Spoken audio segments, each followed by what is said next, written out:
के पावन श्री चरणारविंदों में कोटि कोटि भक्तजनों की श्रद्धा भावना को लेकर प्रणति पुरस्सर सादराभिवादन करते हुए भगवत स्वरूप श्रीमद् भागवत महापुराण को एवं परम भागवत महापुरुषों के श्री चरणों में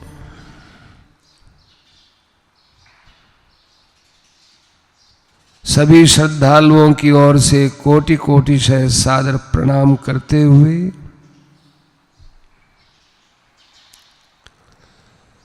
भागवत रसामृत सेवी समस्त सज्जनों, माताओं, बहनों, श्रद्धालुओं को अपनी ओर से बारंबार सादराभिनंदित करते हुए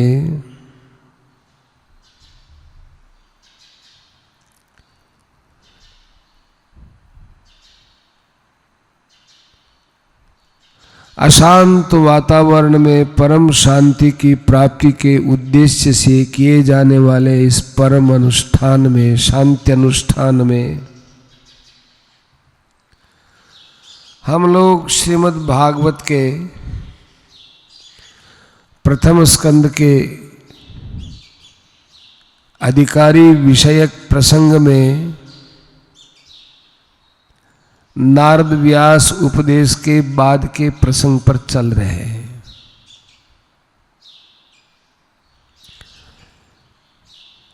शौनकादि ऋषियों के मन में संपूर्ण जगत के कल्याण की इच्छा हुई,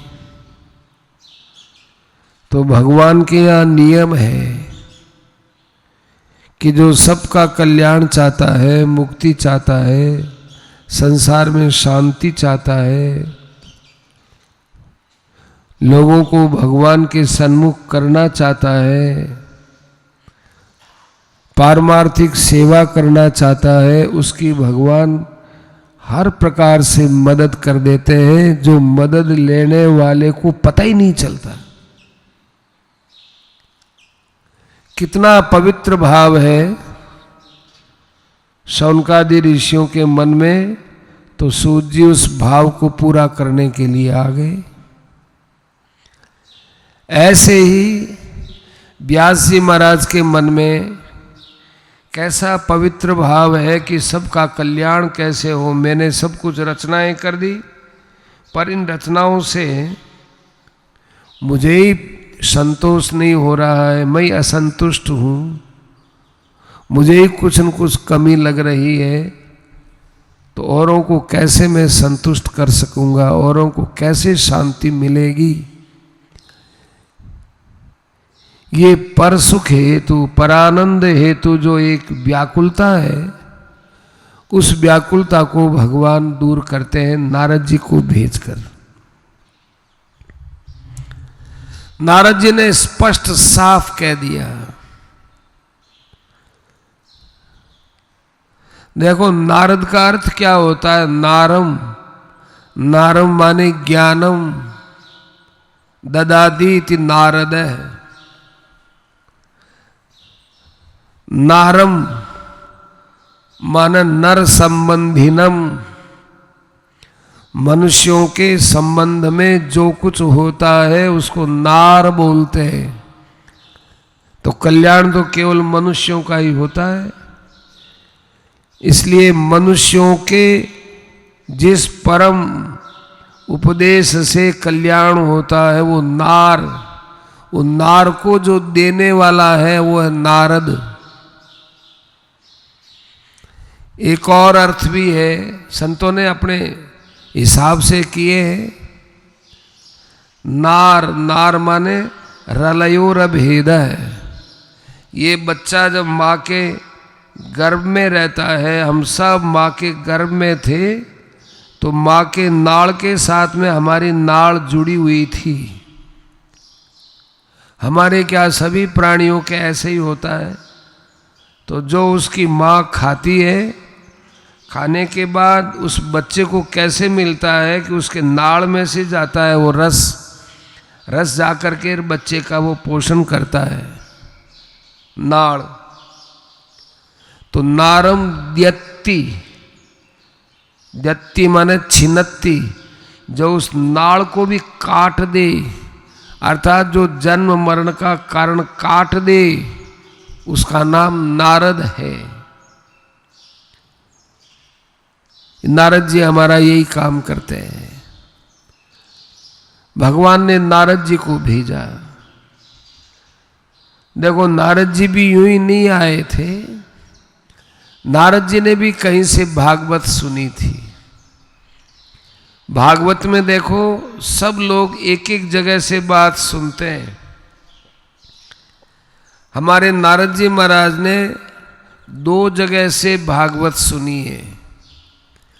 पहली बार तो उन्होंने अपने पिता ब्रह्मा जी से सुनी है, जो दूसरे स्कंद में 9वें अध्याय में स्पष्ट आ जाती है बात। ब्रह्मा जी से सुना, और एक 10वें स्कंद के 87वें अध्याय में भगवान नर नारायण के यहाँ नारद जी महाराज गए थे और उनसे वेद स्तुति का प्रसंग सुना, जो सनकादियों के बीच में हुआ था।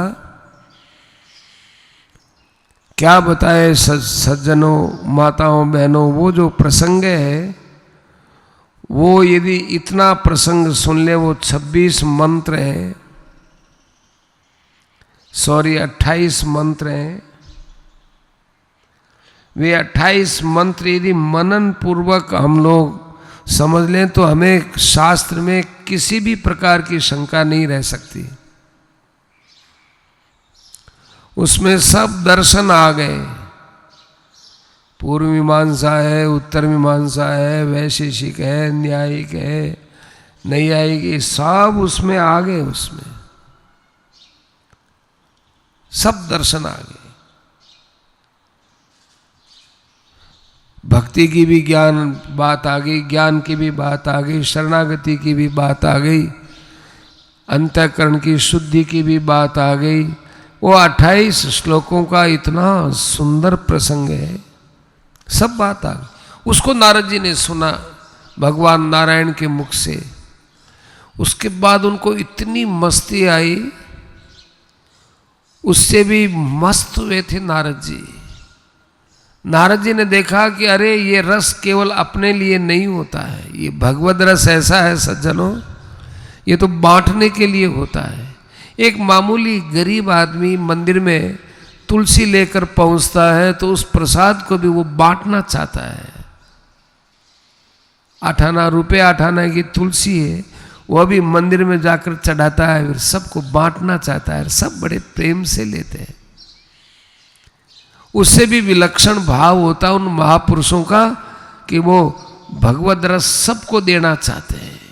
दया आती है उनको हम लोगों के जीवन को देखकर। तो नारद जी महाराज तो सोच रहे थे कि कोई ऐसा सर्व कल्याणकामी पुरुष मिले जो सबको भगवद रस का पान कराने वाला अधिकारी पुरुष मिले, जो इसके लिए व्याकुल हो कि कैसे मैं सबका कल्याण करूं। देखो जैसे कोई भला आदमी तालाब के किनारे हो और कोई आदमी तालाब के अंदर डूब रहा हो, तो वो देखने वाला व्यक्ति वहाँ चैन से नहीं रह सकता है। उसके पास हजारों काम होंगे, सबको छोड़ करके एक एक, अरे बचाओ बचाओ भाई बचाओ, कोई नाव वाले हो तो बचाओ, कोई तैराक हो तो बचाओ।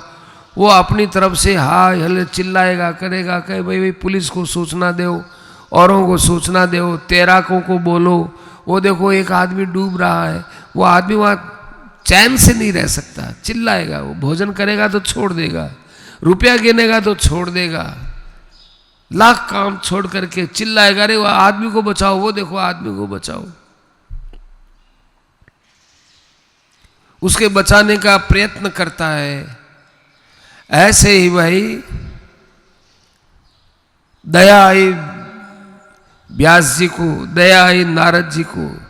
नारद जी ने देखा रे वो आदमी दुखी हो रहा है, व्यास जी दुखी हो रहे हैं, तत्काल उनके पास आए, कहने लगे व्यास जी आप संसार को डूबने से बचाना चाहते हो तो भगवान के कथाओं की नौका बनाओ और उसमें बैठा बैठा करके सबको तारो। तो व्यास जी महाराज ने देखा ये बहुत अच्छी बात है, भगवान की लीलाओं को सीधा केवल सुनी सुनाई बात पर कहना नहीं होता, उन लीलाओं में डूबो पहले। इसलिए कहा समाधिना अनुस्मर, समाधिना स्मर के ही कह सकते हैं, समाधि से उसको याद करो, याद करो नहीं अनुस्मरण करो, अर्थात उन लीलाओं में पहले स्वयं गोता लगाओ और आप स्वयं ढूंढो कि इन लीलाओं के अंदर कैसी कैसी मणियां हैं, कैसे कैसे रत्न हैं, उन सब को लेकर के और फिर आप लीलाओं को लिखो। आजकल हम लोग भागवत की पुस्तक लेकर बैठ जाते हैं और लोगों को भी भगवान की कथा सुनाते हैं, लीला सुनाते हैं, ये करते हैं वो करते, बोलते रहते हैं पर अनुस्मरण नहीं करते। ज्ञान का तो अनुसरण करना चाहिए, लीलाओं का अनुस्मरण करना चाहिए।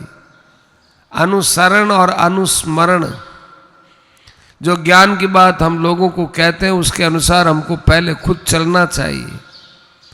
ऐसे ही भगवान की गीताओं व भगवान की लीलाओं का स्मरण करना चाहिए, अनुस्मरण।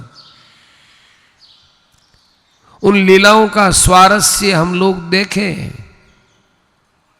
और फिर उसके बाद हम लोगों को चखा चखा, जैसे रसोईया होता है वो देखता है कि भाई इसमें मैंने कोई 2 बार तो नमक नहीं डाल दिया, तो वो भगवान के भोग लगाने से पहले यदि चखता है तो दोष नहीं माना जाता। कह रहे भगवान से पहले ही खा लिए तुम? ना ना बाबा मैंने तो चखा है कि कहीं भगवान को खारा न लगे। देखो सगुण वाले नहीं मानते इन चीजों, नहीं निर्गुण वाले नहीं मानते, नहीं मानो वाले, मानने वाले तो मानते ही हैं। अस्तुतावत। तो व्यास जी महाराज नारद जी के उपदेश को याद करके, कथाओं का अनुस्मरण करके समाधि के द्वारा सब कथाओं का साक्षात्कार किया और साक्षात्कार करके उसके बाद उन्होंने भागवत की रचना की।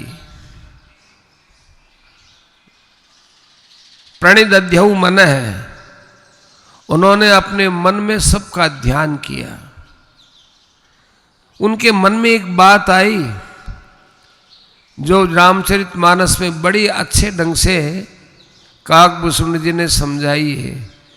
उन्होंने देखा ये भगवान है, एक माया, एक जीव है।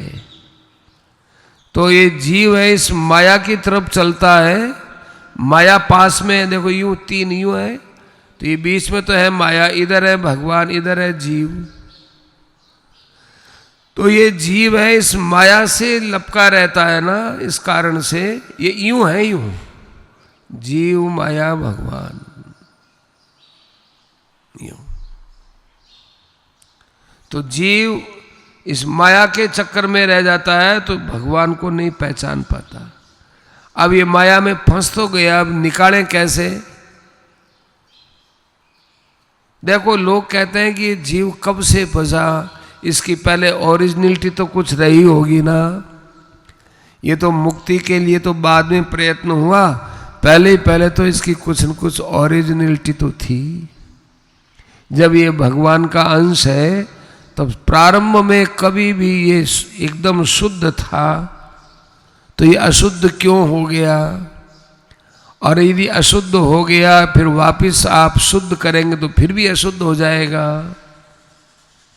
इसको शास्त्रों ने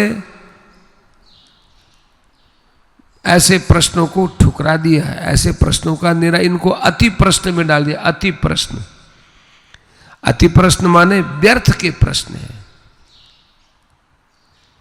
एक आदमी बीमार हो गया और डॉक्टर के पास ले जाना था उसको, डॉक्टर के पास तो ले नहीं जा रहे हैं अरे भाई तूने क्या खाया था, क्या पिया था।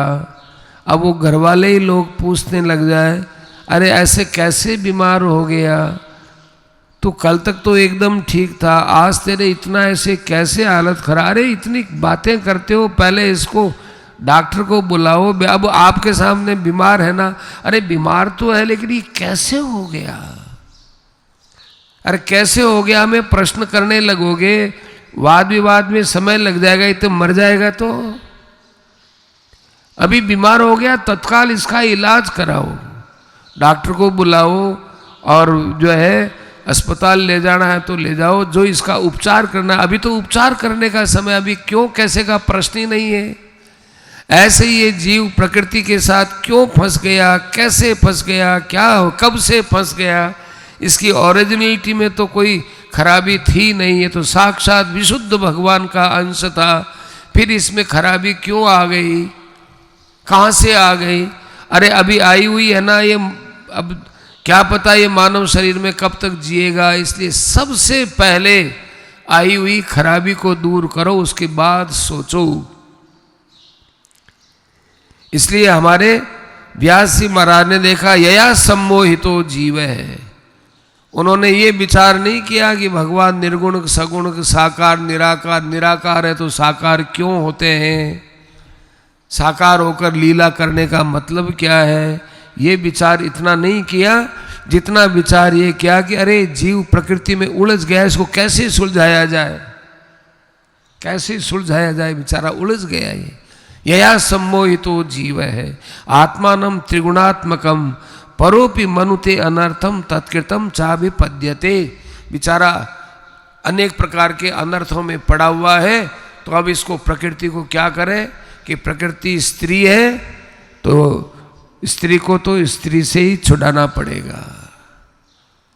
कोई लेडीज उपद्रव करती है तो लेडीज पुलिस आएगी, वहाँ लेडीज पुलिस आएगी, वही उसको हाथ पकड़ करके शक्ति पूर्वक बाहर ले जाएगी। अब जेंट्स हो, लेडीज यदि अपराधी हो और जेंट्स पुलिस आए तो थोड़ा अच्छा नहीं लगता। लेडीज पुलिस ही लेडीज पुलिस को, क्योंकि उसको पकड़ करके ले जाना करना ये उसी का ही काम ठीक बैठता है, कायदा है। ऐसे ही प्रकृति के साथ, ये माया के साथ उलझ गया, तो यहाँ पर भक्ति ही एक ऐसा साधन है कि जो इस माया को दूर कर सकती है। इसलिए भक्ति प्रधान उन्होंने श्रीमद् भागवत की रचना की। अब रचना करने के बाद भी हमारे व्यास जी महाराज को संतोष नहीं हुआ। उन्होंने विचार किया कि इस भागवत को केवल मैं मेरे लिए ही बनाया हूं क्या, ये भागवत तो सबके लिए है, सबके लिए। जितने मनुष्य हैं, जितने प्राणी हैं जो कल्याणकामी हैं, जिनके अंदर कल्याण की इच्छा जागृत होती है, तावन मात्र मनुष्यों के लिए। पर इसका प्रचार करे कौन, जो इस भागवत से भी बढ़कर होता हो, उसके द्वारा ये प्रचार हो सकता है। जिसके अंदर भागवत के कहने की सामर्थ्य हो, वही भागवत कह सकता है। अब वो सामर्थ्यवान कौन मिलेगा। देखो, हमने सुना है सिंगनी का दूध केवल सोने के पात्र में ही ठहर सकता है, और जगह ठहर नहीं सकता। सिंगनी का दूध उसी में ही दुआ जा सकता है, सिंगनी को दूना ही बड़ा मुश्किल।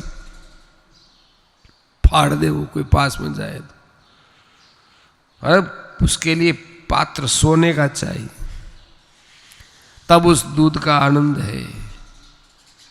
ऐसे ही भागवत तो उसके मुख से अच्छी लगती है जो परम ज्ञानवान हो, परम वैराग्यवान हो, परम भक्तिमान हो, जो परम निष्प्रिय हो। ऐसा पुरुष कहाँ मिलेगा। तो विचार आया कि ओहो, जो मेरे यहाँ अवतार लेकर आया है, जो अपनी माता के गर्भ में था, उस समय वो राधा प्रेम कृष्ण प्रेम की व्याख्या कर रहा था, उसी के अनुसार मैंने गोलोक धाम की लीलाओं को लिखा है। और जो परम भक्तिमान है,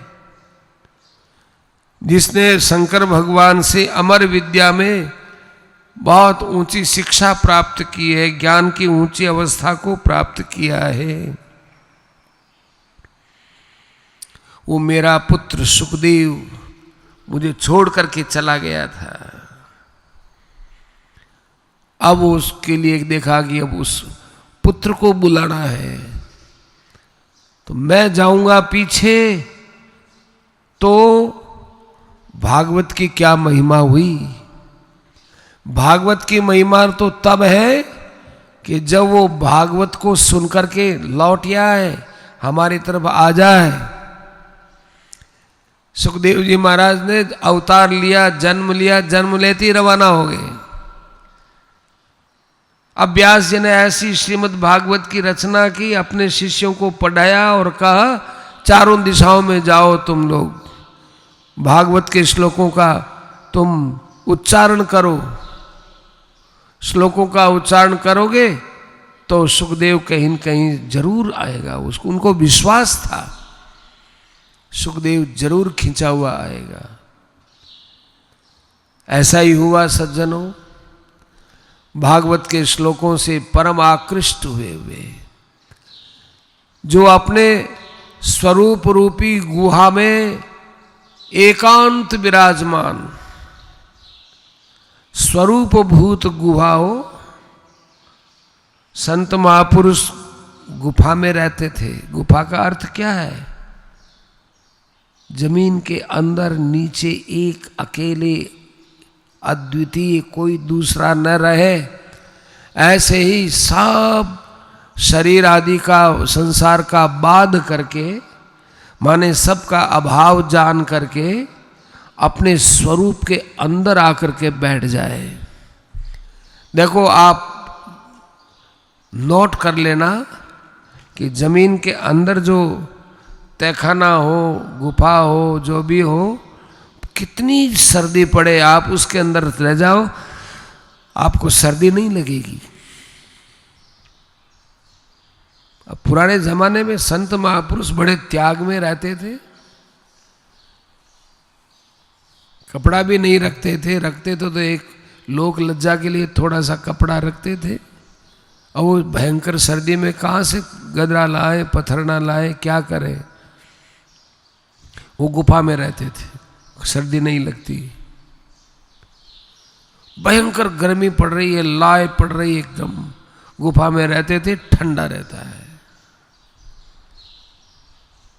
अब तो सरकारें भी कहने लग गई कि भाई गर्मी पड़ो तो सहन कर लो, ये कूलर और एसी का प्रयोग इन दिनों में मत करो। जितने कृत्रिम साधन हैं जिनसे हमको तात्कालिक आराम मिलता है, परिणाम में इनसे आगे हमारे लिए कई प्रकार की कठिनाइयां पैदा होती है। तो वो स्वरूप भूत गुफा में विराजमान, सबका निषेध करके एक अपने स्वरूप में विराजमान, स्वरूपानंद में मग्न। उस आनंद के उपभोक्ता तो नहीं थे, पर आनंद से बाहर भी तो नहीं थे। वहां भोक्ता और भोग्य के रूप में आनंद का उपभोग नहीं होता, पर आनंद तत्व तो रहता ही है ना। वह उनको ऐसा नहीं लगता कि मैं अपने स्वरूप के आनंद में खूब अच्छे ढंग से मस्त हूं, ये मैं का भी भान नहीं होता। उनको लगता अरे है ही है, आनंद ही आनंद, आनंद ही आनंद। इसीलिए तो संत महापुरुषों के सामने कितनी बड़ी बड़ी आफत आ जाए, उनके चेहरे से मुस्कुराहट और आनंद, उनके मन से आनंद कहीं गायब होता ही नहीं है। उनको कोई चिंता सताती नहीं है, कोई उनके ऊपर कई बातों का असर नहीं होता। कोई मान कर दे, अपमान कर दे, कोई कुछ, मान अपमान का एक बहुत बड़ा सुख दुख होता है अपने को पता नहीं चलता है सज्जनों। देह की मृत्यु के समय में कष्ट होता है, वो कष्ट फिर भी कईयों को नहीं होता, सडनली वे एक्सपायर हो जाते हैं। परंतु अपमान का घूंट पीना तो बहुत ही मुश्किल है।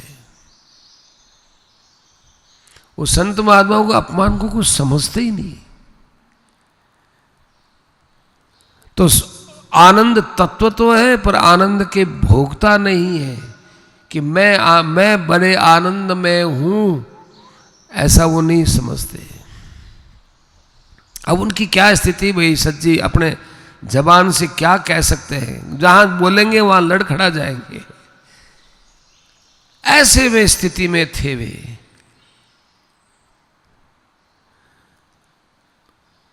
उनको उन्होंने भागवत को पढ़ाया तो देखो यहां शौनक जी ने टोक दिया। यहां शौनक जी ने कहा कि महाराज आप थोड़ी देर पहले तो ये कह के आए थे कि उन्होंने जन्म लिया, जन्म लेते ही सीधे वे तो रवाना हो गए, यम प्रव्रजंतम अनुपेतम अपेत कृत्यम, और द्वैपायनोर विरह का तरह आज वहां वे विरह से वो आह्वान करे, ठहर बेटा, अरे ठहर ठहर। वो तो छोड़ के चले ही गए थे और सदा निवृत्ति निरत थे, निवृत्ति में ही रहते थे। निवृत्ति अच्छी लगती थी, प्रवृत्ति जिनको स्वाती नहीं थी, क्योंकि वे जानते थे कि प्रत्येक प्रवृत्ति निवृत्ति से तो प्रारंभ होती है और प्रवृत्ति का अंत निवृत्ति में ही होता है। तो सच्ची बात तो निवृत्ति है, इसलिए निवृत्ति को ही पकड़े ना।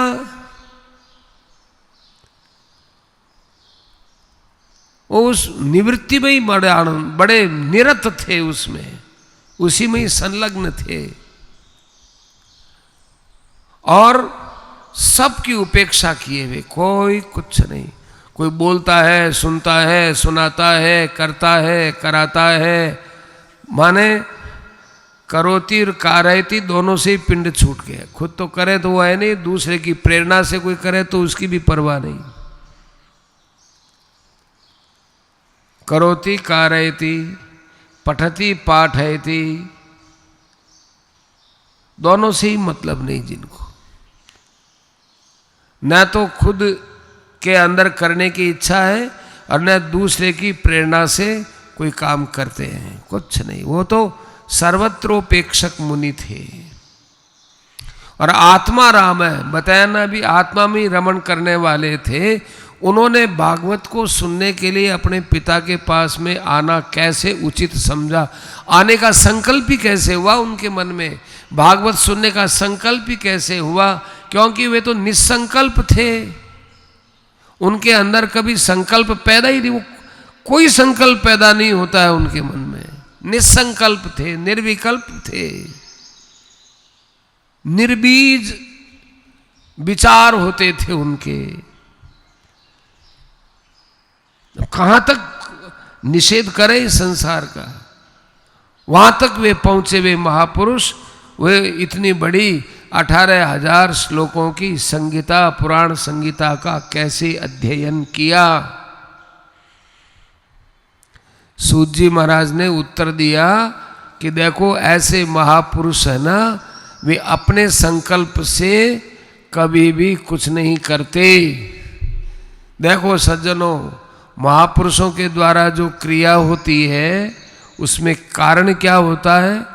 यदि लोक हित होता है तो उनके स्वतः ही मन में आती है, लोक हित की भावना से, और या फिर ईश्वर की प्रेरणा से वे काम करते हैं। स्वयं तो निसंकल्प है। अच्छे महापुरुष, निरीह महापुरुष, वैराग्यवान महापुरुष, जिनका संसार से कोई संबंध नहीं, पर वे भी कभी दया के वशीभूत होकर, अरे भाई गांव के अंदर गरीब आदमियों को अभी खाने को नहीं मिल रहा है, गौओं को परेशानी हो रही, चारा नहीं मिल रहा है, तो यदि आप लोग अपने धन का सफल प्रयोग करना चाहते हो, धन को सफल बनाना चाहते हो तो आप स्वयं जाकर के गरीबों के यहाँ धान पहुँचाओ, बेचारों की कोई व्यवस्था करो और गायों के लिए कोई व्यवस्था करो। ऐसे ऐसे महापुरुषों के वचनों का प्रभाव भी पड़ता था और अच्छे अच्छे सज्जन लोग जाते भी थे। और वो गरीब भी आजकल के लोगों के समान नहीं थे, उनको भी लाज आती थी लेते हुए, वस्तु को लेते हुए लाज आती थी कि हम फोकट में कैसे अनाज लेवे, कैसे कपड़ा लेवे। तो केओ ने कहा कि सब हम फोकट में नहीं लेते, तो कहा कि ऐसा करो, अभी तो आप अनाज ले लो, जब आपके जमाना हो जाए तब आप हमको इतना अनाज वापस दे देना। घर में पूरे कपड़े नहीं, सर्दियों के दिनों तो ऊपर से कपड़े घर में ऊपर से कपड़े फेंक के दिए। माइयों के पास पूरे कपड़े नहीं थे, कपड़े बनवा करके, और सज्जनों ने, उदार मन वालों ने उनके घरों में कपड़े ऊपर से फेंक दिए, ऊपर से ले लेना भाई। किवाड़ खोल करके कपड़ा देवे तो ला जाए, तो ऊपर से फेंक दिया गया, ले लो। कहा कि जब आपके हो जाए तो अब आप हमको दे देना। तो ऐसे जो महापुरुषों के संकल्प होते थे सेवा के, वो अपने संकल्प से जनहितार्थ संकल्प होता था या फिर भगवान की इच्छा से संकल्प पैदा होता था। सूत जी महाराज कहते हैं कि इत्थम भूत गुणो हरि, यही भगवान का गुण है कि वे सत्पुरुषों के अंदर ऐसी भावना पैदा कर देते हैं। आत्मा रामाश्च मुनयो निर्ग्रंथाप्युरुक्रमे कुर्वन्ते हेतु किम भक्तिम इत्थम भूत गुणो हरि। भगवान की भक्ति होने पर ऐसी भावना पैदा हो ही जाती है। तो हमारे सुखदेव जी महाराज ने भागवत के श्लोक सुने। अब कोई एक श्लोक सुना है क्या? कोई दो श्लोक सुने हैं क्या? उन्होंने भागवत के कई श्लोक सुनते, उनके कई श्लोक ऐसे अंदर बैठ गए उनके अंदर। और क्या क्या ये श्लोक है भाई। वो ब्रह्मचारी बोल रहा था, व्यास जी का शिष्य, अहो बकीयम स्तनकालकूटम जिघांसया पाय यदाप्य साध्वी लेभे गतिम धात्र्युचितां ततोऽन्यं कं वा दयालुं शरणं प्रपद्ये। हम लोगों ने बड़ा अपराध किया है भगवान का, परंतु हमने हमारा बिगाड़ करके भगवान का अपराध किया, हमारा बिगाड़ करके। भगवान ने हमको मानव शरीर दिया, न जाने कितनी बार दिया है, कितनी बार उसका दुरुपयोग किया है, तो उसका बिगाड़े का फल हमको मिला। फिर भी भगवान ने दया करके हमको शरीर दिया ही, कितनी बार ही दिया है, कितनी बार देते भी रहेंगे। लेकिन ऐसी दया तो करते हैं, लेकिन कृष्णावतार में मारने के लिए आई हुई पूतना थी। अब मारने के लिए, उसमें उसका क्या, उसका खुद का क्या उसमें हित है। हम तो सुख के लालच में, काम क्रोध आदि के प्रवाह में अपना विनाश करते हैं। भगवत विधान से वैमुख्य हो जा, वैमुख्य को धारण कर लेते हैं, भगवान से विमुख हो जाते हैं अपने स्वार्थ के कारण से। पूतना का क्या स्वार्थ था?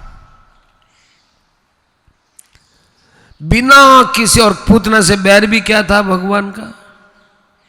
कोई भगवान के साथ बैर नहीं, कोई उसका किसी प्रकार से स्वार्थ में बाधा नहीं और उसको कोई लाभ भी नहीं, तब भी मारने के लिए अपने स्तनों पर जहर लगा करके आई। कालकूट जहर, भयंकर जहर होता है वो लगा करके आई और भगवान को मुंह में अपना स्तन दे दिया, पिलाने के लिए आएगी, मार देंगे इसको।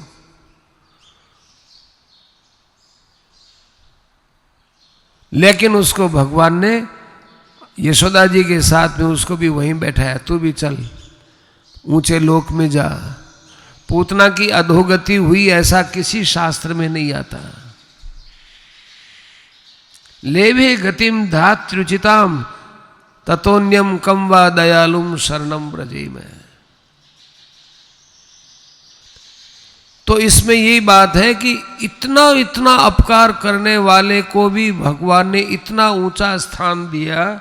इतना बड़ा दयालु कौन होगा संसार में? चैलेंज है ये।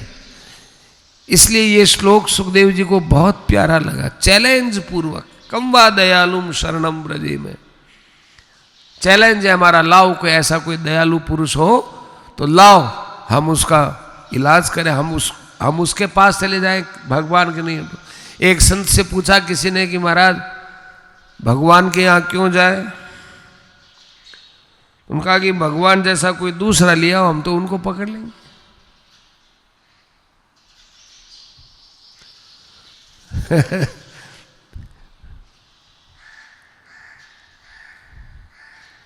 महाराष्ट्री के विद्या गुरु जी थे,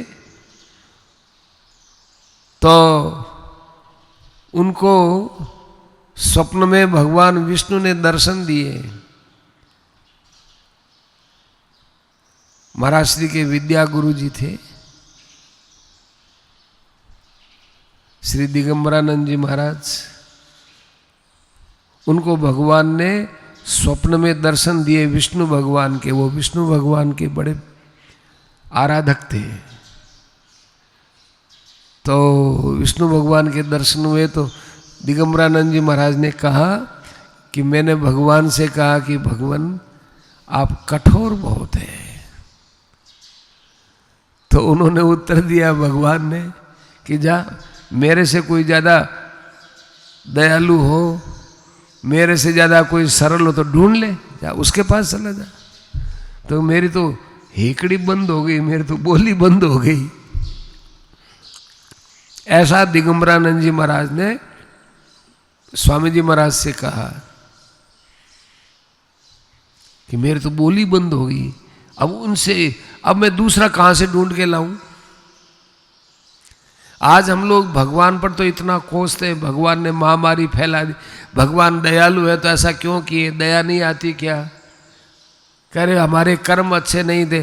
अरे तो भगवान हमारे कर्म क्यों देखते हैं बाबा? हम तो हैं जैसे हैं, भगवान को तो दया करनी चाहिए। हर बात भगवान को हम उलाना देते हैं। भगवान इतना ही कहते अच्छा भाई मुझे मत मानो, मेरे अलावा कोई दूसरा है तो उसको ढूंढ लो। यदि मैं पसंद नहीं आया हूं तो कोई दूसरे को ढूंढ लो जाओ। ये तो भगवान कहते नहीं है यूं। यदि अभी यूं कह दे, हम इतना उलाना देवे भगवान को कि इस महामारी में आपने ये कर दिया वो कर दिया, इसका मतलब हमें हमारा भगवान पर विश्वास नहीं है। एक गुरुजी थे, उनका एक चेला था। चेले का अपने गुरुजी पर परम विश्वास था, बहुत विश्वास था कि मेरे गुरु महाराज जो करेंगे सो अच्छा ही करेंगे, इतना विश्वास था। तो एक बार की बात है कि रात को गुरु महाराज तो जगे हुए भजन कर रहे थे। श्रेष्ठ पुरुष होते हैं वो ज्यादा रात्रि में भजन करते हैं। कबीरा सुखिया सब संसार है, खावे और सोवे, दुखिया दास कबीर है, जागे और रोवे। वो रात्रि में थोड़ा विश्राम करते हैं, थोड़े विश्राम में उनको संतुष्टि हो जाती है, जो परमात्मा की तरफ चलने वाला होता है उसको थोड़ी नींद में ही संतोष तृप्ति हो जाती है। आजकल लोगों की नींद की कोई सीमा ही नहीं है। कभी कभी हम लोग रात्रि में और रेलगाड़ी में देखते हैं, रात्रि में क्या दिन में दिन भर सोते रहते हैं। एसी का डिब्बा है, आराम से सो रहे हैं, दिन भर सोए, रात भर सोए। अब उनको पूछा जाए इतनी देर तुमको नींद कैसे आती है? और बढ़िया नींद, यूँ खुर खुर खर्राटा मारते रहते हैं, खूब बढ़िया नींद आती है उनको। सारे दिन सोएंगे, सारी रात सो लेंगे। लेकिन इस मार्ग पर चलने वाला होगा उसको इतनी नींद नहीं आती। पहचान है ये। कोई बीमारी के कारण से नहीं आवे वो बात बीमार आदमी की अलग है, वेदना से नहीं आता, और से नहीं आती, कोई ज्वर आदि के कारण से भी आती, वे स्वस्थ है एकदम। लेकिन जो जितना सात्विक पुरुष होगा उसको नींद कम आएगी, और कम नींद से उसके कोई फर्क नहीं पड़ता, कोई उसके फर्क नहीं पड़ता, कम नींद आती है। अस्तु वे रात्रि में अपना भजन कर रहे थे तो एक सांप आया, कालिंदर नाग, सर सर। बाबा जी देखते रहे किधर आएगा, तो बाबा जी देखा कि मेरे चेले के पास आ रहा है। तो बाबा जी भी सिद्ध थे, उन्होंने कहा कि नागदेव किस लिए आया तू? नाग ने मनुष्यवाणी में कहा कि मैं इसका खून पीने आया हूं। कि क्यों? कि इसने पिछले जन्म में मुझे मारा है और मैंने संकल्प किया था कि मुझे इसका खून पीना है। तो इसका खून यदि मैं तुझे दे दूं तो मैं तुझे इसका खून दे दूं, फिर तो तू छोड़ देगा ना? कि नहीं नहीं, यहां वहां का खून नहीं, इसके गले के यहां का खून चाहिए मुझे, मैं गले का खून पीऊंगा इसका। तो अच्छा, हम गले का खून निकाल करके तेरे को दे दें? हाँ, फिर मैं चला जाऊंगा, फिर मैं चला जाऊंगा। तो कहा अच्छा नागदेव, तू गले का खून क्यों चाहता है रे? कि उसने मुझे मारा था ना, तो यहां मेरे गले पर उसने फण पर मारा, मुझे डंडे से उससे मारा था, यहीं से मारा तो मेरे प्राण निकल गए थे। पूंछ पर मारता और कहीं करता तो कोई बात नहीं, मेरे यहां से मारा तो मैं भी इसका यहां से खून पीऊंगा। तो ठीक है, हम तेरे को खून ला के देते, फिर मैं चला जाऊंगा, फिर कोई बात नहीं। तो बाबा जी ने क्या किया कि छुर्रा लिया, इतना बड़ा छुर्रा लेकर, एक कटोरी लेकर के, और उसका यूं गला पकड़ के यूं काटने लगे। काटने लगे तो चेले को चेत हो गया। दर्द होता तो चेत तो होगा ही भाई, जरा सा यूं कर दे तो चेत हो जाए, टल्ला लगा दे तो चेत हो जाए। तो छुरा लेकर के यूं काटना चालू किया।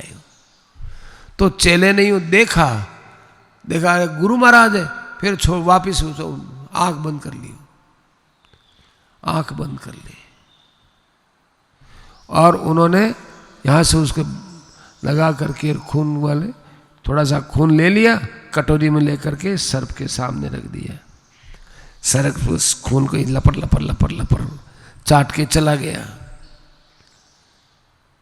बाबा जी राम राम कर रहे हैं, वो अपना लेटा रहा। सवेरे हुआ, चेले ने गुरुजी से पूछा ही नहीं, गुरुजी महाराज रात को क्या हुआ, क्या हुआ? आपने छुरा लेकर के मेरे यहाँ का क्या बात थी महाराज जी? कुछ नहीं पूछा। गुरुजी को अचंभा है। गुरुजी ने देखा कि भाई मेरे से पूछ ही नहीं रहा है, कि देखे कितना नहीं पूछता। एक दिन, 2 दिन, 1-2 दिन निकल गए, गुरुजी से रहा नहीं गया, स्नेह था ना। गुरुजी ने कहा कि बेटा एक बात पूछता हूँ, तेरे यहाँ गले पे मैंने छुरी लगाई थी, तेरे को पता था तो पूछता तू सरी क्यों? मैं क्यों पूछूं? जो आप करेंगे सो अच्छे के लिए करेंगे, मेरे क्या मतलब क्यों कर रहे हैं? मैं पूछने वाला होता कौन हूं? मैं पूछने वाला होता कौन हूं? आप जानो, आपका काम जाने। गुरुजी ने देखा ऐसी शरणागति इसकी, तो जो भगवान के शरण होता है, अब वो ये नहीं देखता कि भाई भगवान अच्छा ये क्यों कर दिया, ये कर दिया, वो कर दिया। ये तो नौकरों से पूछा जाता है कि तुमने ये काम ऐसा क्यों किया। हम भगवान के मालिक आ गए जो ये कहने लगे कि देखो ये बीमारी क्यों भेज दी, ये ऐसा क्यों कर दिया, ऐसा क्यों कर दिया, ऐसा क्यों कर दिया। कौन होते हैं हम ये भगवान को उलाना देने वाले? आप हमारे परिवार की रक्षा नहीं की, आपने ये नहीं। भगवान कहते रहे कौन तुम्हारा, सब कुछ मेरा है। यहाँ बीमारी भी मेरा ही रूप है, स्वस्थता भी मेरा ही रूप है। बीमारी में भी मैं हूं, दवाई में भी मैं हूं, डॉक्टरों में भी मैं हूं, अस्पताल में भी मैं हूं, तुम्हारे घर में हूं वो भी मैं हूं। मेरे अलावा कोई जगह है? एक बीमारी में भी मैं हूं, मृत्यु में भी मैं हूं। गतिर्भर्ता प्रभु साक्षी निवास शरणम सुहृद प्रभु प्रलय स्थानम निधानम बीजम अव्ययम। माने मृत्यु सर्वहरश्चाहम उद्भवश्च भविष्यताम। होने वालों का भविष्य मैं हूं, उनका जन्म मैं हूं, और मृत्यु भी मैं हूं। सबका प्राण हरण करने वाली मृत्यु भी मैं हूं। क्या बात करते हो तुम उलाना देने वाले हो। तुम्हारे में भी मैं हूं, रोगी में भी मैं हूं, वैद्य में भी मैं हूं, बताया ना, रोग में भी मैं हूं, दवाई में भी मैं हूं।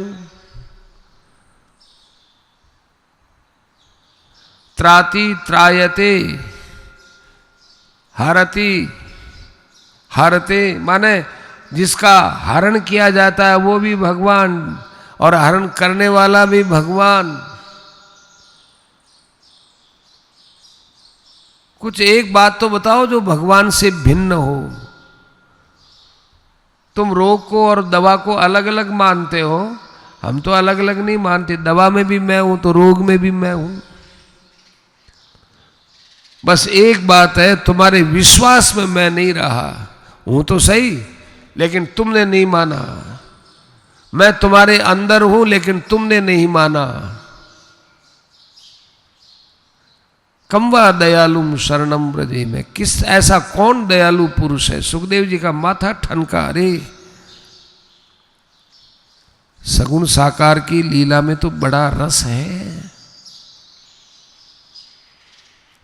इतने में ही दूसरा ब्रह्मचारी बोला, वर्हा पीड़म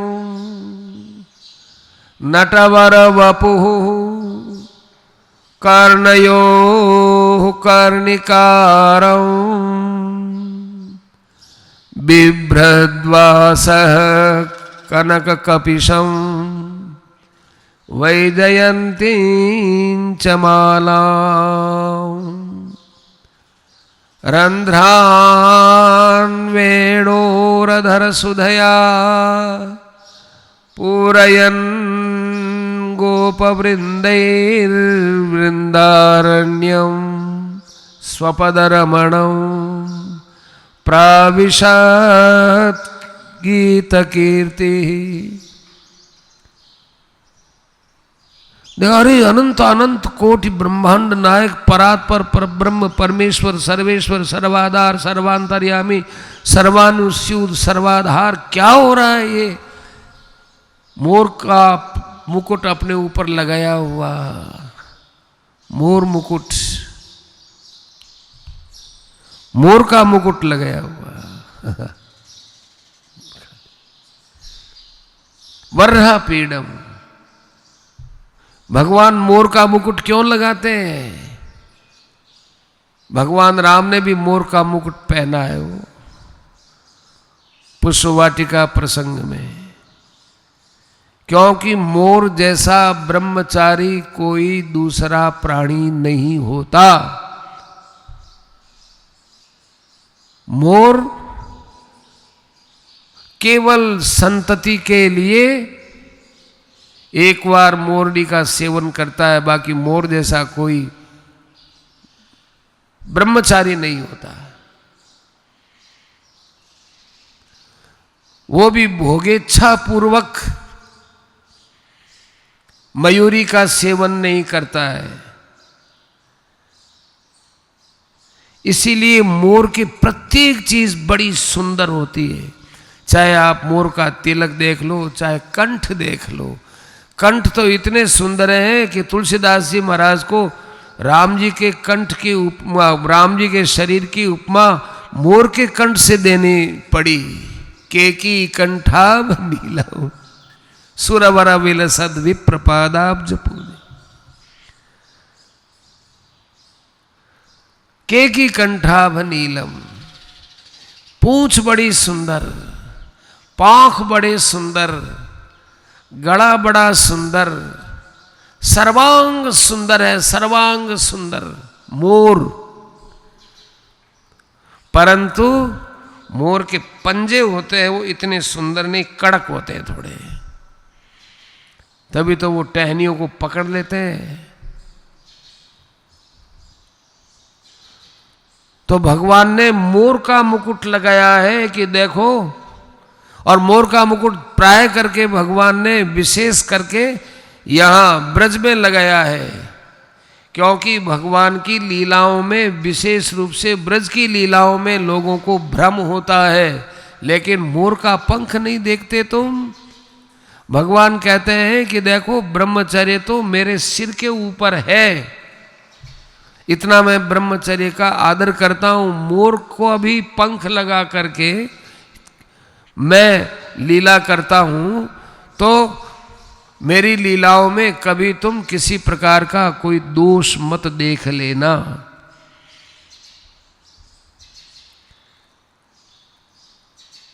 कई बार कनेर का फूल लगाए हुए, वैजयंती माला पहने हुए अपने भक्तों के साथ में, साथियों के साथ में गाते बजाते ये वृंदावन में प्रवेश करते हैं, तो आश्चर्य होता है कि अरे सगुण लीला में भगवान इतने इतने अपने आप को सस्ता बना के रहते हैं।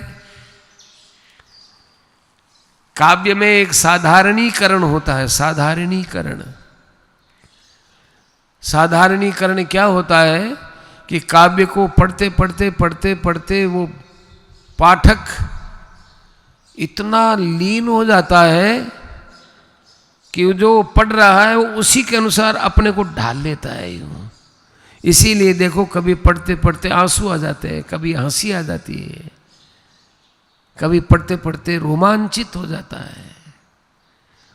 वो क्या है? साधारणीकरण होता है उसका, साधारणीकरण। ऐसे भगवान इतने सरल, प्राविशद गीत कीर्ति, और सखाओं के साथ में ऐसे ही नाचते खेलते कूदते। अरे भगवान तो बड़े सरल, बड़े सुगम, बड़े सस्ते, बड़े आत्मीय। सबसे बड़ी बात तो वो आत्मीय है, कुछ भी बनने के लिए तैयार, कुछ भी बना लो भगवान को।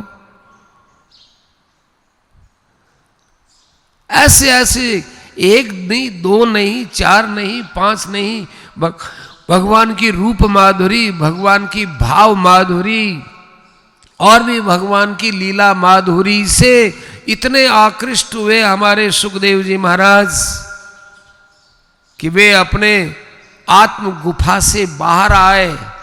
एक बार तो अपने स्वरूपानंद को तिरस्कृत कर दिया।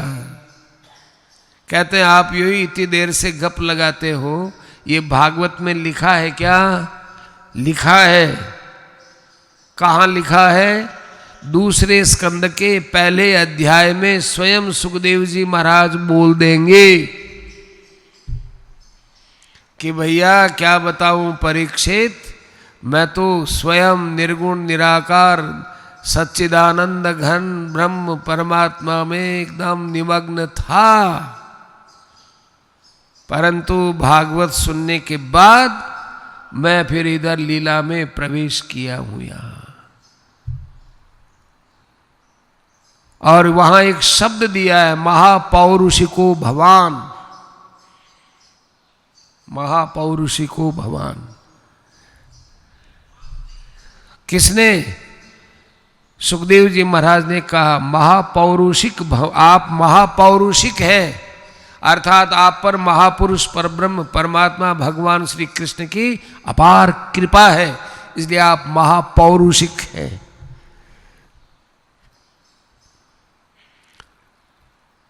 महापौरुषिक क्या शब्द है! कोई व्याकरण का भी ज्ञान करना चाहे तो इसमें कई ऐसे शब्द आते हैं, परंतु टीकाएं ऐसी हैं कई कई शब्दों पर लगता है कि महाराज ये तो व्याकरण में बन नहीं रहा है, तो टीका बोल देगी कि अत्र अयम आर्ष है। बड़ा संतोष होता है। भागवत को पढ़ते पढ़ते कभी कोई शब्द दिमाग में ठनकने लगे तो टीका देख लेनी चाहिए कि टीका में क्या इसका खुलासा है भाई। क्योंकि मासिको वैयाकरण है, पाक्षिकश्च नैयायिक है। 15 दिन आप व्याकरण के सूत्रों का अध्ययन मत करो, भूल जाओगे। 1 महीना मत करो, भूल जाओगे। और नैयायिक होते हैं वो पाक्षिक होते हैं, माने 15 दिन में न्याय पद्धति के सिद्धांतों को भूल जाएंगे तो फिर भूल ही जाएंगे। पाक्षिको नैयायिक है, मासिकश्च वैयाकरण है। वैयाकरण अस्तु। तो ऐसे श्लोकों में क्या हुआ? भगवान के दिव्य गुणों से सुखदेव जी आकृष्ट होकर के बच्चों के पास आए और कहने लगे अरे आप लोग कहां से आए हो, कि आप कौन हो? कि मैं तो व्यास पुत्र सुखदेव हूं। तो ये आपके घर की विद्या है, आपके पिताजी ने ही बनाई है। हैं? जो सुखदेव जी महाराज आगे चल रहे थे, पीछे पीछे विरह कातर आजू हावे की स्थिति में थे व्यास जी महाराज, अब वो ही भागवत के प्रभाव से सुखदेव जी महाराज तो आगे व्यास जी के पास आए, भागवत से आकृष्ट होकर के कि महाराज अब आपको मेरे पीछे नहीं आना पड़ेगा, मैं ही आपके पीछे आऊंगा और आपके पीछे आकर के क्या करूंगा? भागवत के पीछे पीछे चलूंगा। पहले तो मैं आपसे आगे चला और अब मेरी अक्ल ठिकाने आ गई, अब आपके मुख से भागवत सुन करके फिर भागवत के पीछे पीछे चलूंगा। हरे राक्षिप्त मतिर भगवान बादरायणी। देखो पहले दिन के श्लोक में बताया था कस्मै येन विभासितो यमतुलो ज्ञान प्रदीप पुरा।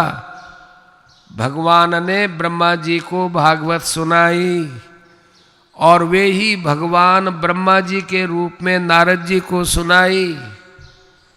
फिर वे ही भगवान नारद जी के रूप में वेदव्यास जी को सुनाई और वे ही वेदव्यास जी महाराज भगवान के रूप में वेदव्यास जी महाराज ने सुखदेव जी को सुनाई और वे ही भगवान सुखदेव बन करके और भगवद रक्षित परीक्षित को सुनाई।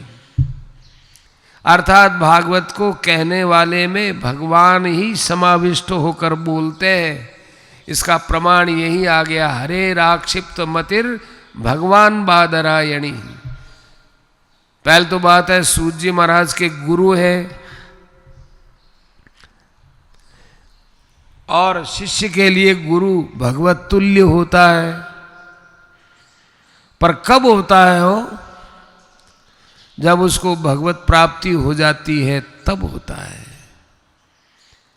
केवल गुरु बनने की क्रिया से और गुरु के द्वारा हाँ तू मेरा चेला है, हाँ साहब आप हमारे गुरु हैं, इतने में ही साहब वो तो भगवान हो गया और वो हो गया, ये सब वहाँ नहीं चलता है। वहाँ तो हर चीज ठोक बजा के ली जाती है। तो सुखदेव जी महाराज ने ये भागवत इस प्रकार से पढ़ी। अध्यगाद महदाख्यानम नित्यम विष्णु जन प्रिय है। ये तो आई साहब सुखदेव जी की बात। अब देखो एक बात और है कि सुखदेव जी महाराज 7 दिन तक ठहरे।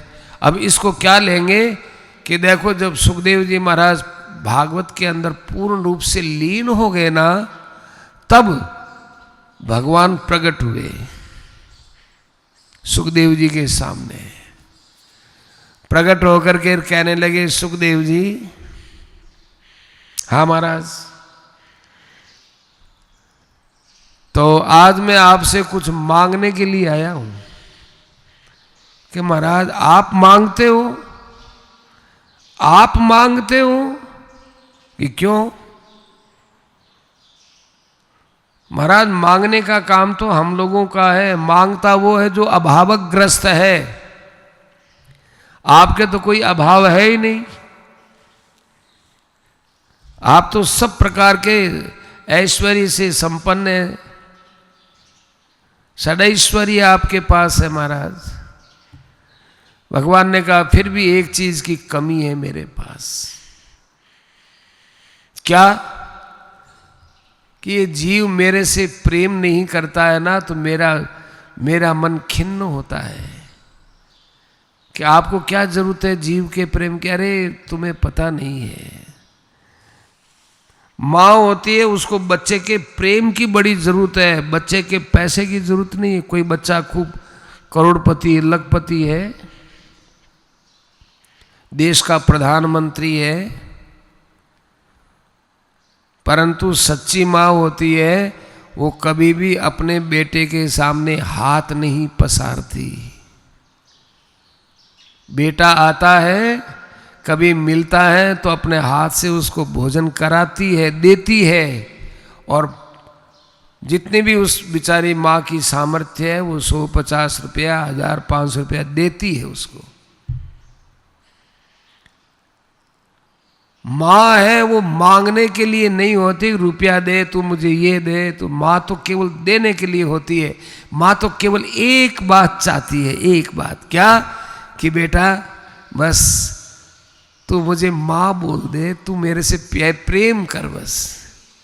बेटा माँ से नाराज होता है तो माँ को ज्यादा तकलीफ होती है, बेटे को इतनी तकलीफ नहीं, माँ को बहुत तकलीफ होती है।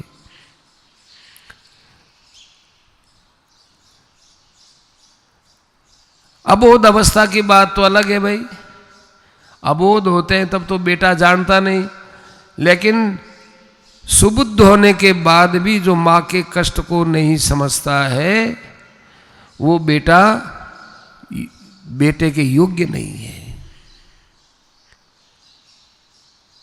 सुखदेव जी महाराज ने भागवत के विषय में पूर्ण अध्ययन किया, भगवान प्रकट हुए।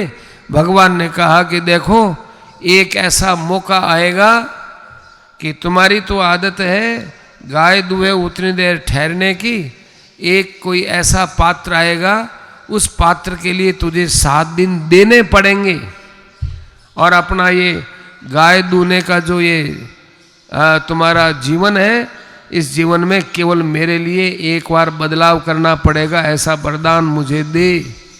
कि महाराज किसके लिए? कि इसकी चिंता तुम मत करो, तुम्हारे अंदर उसका संकल्प मैं अभी नहीं डालता हूं, वहां पर जाने में संकोच मत करना, केवल मेरा लक्ष्य रख करके तुझे भागवत को कहना है। मेरा लक्ष्य की मेरी आज्ञा है बस। चाहे उस भागवत में स्वयं तुमको पढ़ाने वाले तुम्हारे पितृचरण व्यास जी महाराज भी क्यों न बैठे हों, चाहे तुम्हारे पितामह पराशर जी महाराज भी क्यों न बैठे हों, चाहे उनके भी पूजनीय पुरुष क्यों न बैठे हुए हो, नारद वगैरह भी, कोई भी बैठे हुए हो, मेरा लक्ष्य रख करके और मेरी आज्ञा को ध्यान में रखते हुए तुझे तेरे मन में जो भागवत उतरी है उस भागवत को तुम उसको सुना देना। ये तुम्हारे द्वारा कही हुई भागवत सारे विश्व को सुनने को मिल जाएगी, सारे विश्व को मिलेगी। सुखदेव तुम्हारा मुख ऐसा है कि जो लाउड स्पीकर के समान युगों युगों तक नहीं है, कल्पों कल्पों तक तुम्हारी वाणी बोलती रहेगी, तुम्हारी वाणी अविराम इस संसार में चलती रहेगी और बड़े लालसा से, बड़े प्यासे होकर तुम्हारी बात को लोग सुनेंगे। इसलिए सुखदेव 7 दिन तुम्हें मुझे अर्पित करने पड़ेंगे कि महाराज मैं वचन से तो बंधा हुआ हूं, आप जैसा भी कहो मैं तो आपका हूं, परंतु वो कौन है क्या है कि इसकी चिंता तुम मत करो, मैं अपने आप ही तुमको वहां पर पहुंचा दूंगा, अपने आप उसकी व्यवस्था कर दूंगा। बस इसके बाद तो सुखदेव जी को कुछ पूछना नहीं था और वे उस भागवत के रस में डूबे रहे। ये तो हो गया भागवत के वक्ता के विषय में। आपने पूछा था ना कि गाय दूहे उतनी देर ठहरने वालों ने कैसे किया, तो 7 दिन का वरदान स्वयं भगवान ने लिया।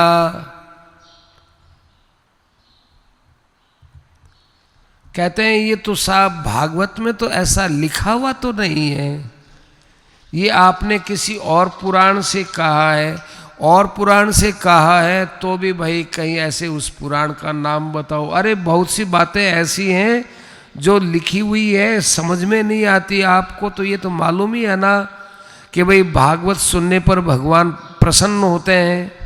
ये तो जगह जगह भागवत में लिखा है प्रसन्न होते हैं और भगवान भक्तजनों पर प्रसन्न होते हैं। भगवान जो कल्याण चाहता है उसके ऊपर प्रसन्न होते हैं। और आपको ये भी मालूम है कि सुखदेव जी महाराज निसंकल्प थे, कोई उनका अपने लिए संकल्प नहीं था। यदि वे अपने पिता के वहां से गए हैं तो कुछ बोल करके नहीं गए थे, जन्म लिए तब। ऐसे पुरुषों का जन्म नहीं होता सज्जनों, हम तो अवतार ही मानते हैं, अवतार हुआ है इनका। क्योंकि ये शरीरांश से तो पैदा ही नहीं हुए,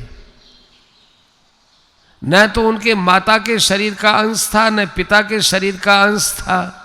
वो तो मुख मार्ग से गए थे सुखदेव जी महाराज, तो तोता बनकर। वो अयोनिज है, इसलिए उनका कहना सुनना तो वो गर्भ में थे, व्यास जी महाराज सुन रहे थे, बस वही सुनाना है। संत का परिचय आप देख लो, संतों के परिचय में, संतों की वाणी में संत कभी नहीं कहेंगे कि मेरा जन्म तब हुआ।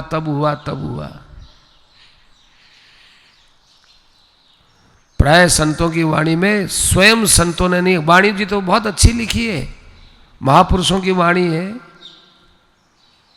श्री दादू जी महाराज की वाणी है, श्री हरिरामदास जी महाराज की वाणी है, श्री रामदास जी महाराज की वाणी है, श्री दरियादास जी महाराज की वाणी है, श्री रामचरण जी महाराज श्री की वाणी है, और भी अच्छे अच्छे महापुरुष कई हुए, कबीर जी महाराज की वाणी है। इन्होंने ये नहीं लिखा कि इस संवत में मेरा जन्म इस तारीख को इस समय में हुआ। उन्होंने ये जरूर संकेत किया है कि मैं शिष्य कब बना, क्योंकि वे महापुरुष जानते हैं कि शरीर से जन्म लेना ये तो पशुओं का भी होता है और हमारा भी होता है। यदि भगवत प्राप्ति की तरफ नहीं चले, यदि हम द्विजाति नहीं हुए, द्विजाति का अर्थ है दूसरा जन्म, अर्थात एक गुरु महाराज से जन्म होना है, वो ज्ञान से जन्म लेना है, वो नहीं लिया तो पशु में हमारे में क्या फर्क है। कोई पशु का तारीख लिखता है, पशु बोलता है, इसलिए उनको कभी नहीं लिखा उन्होंने। परंतु गुरु महाराज के जिस दिन शरण में आए वो तिथियां जरूर लिखी है कि हम शिष्य कब हुए, वही लिखते हैं,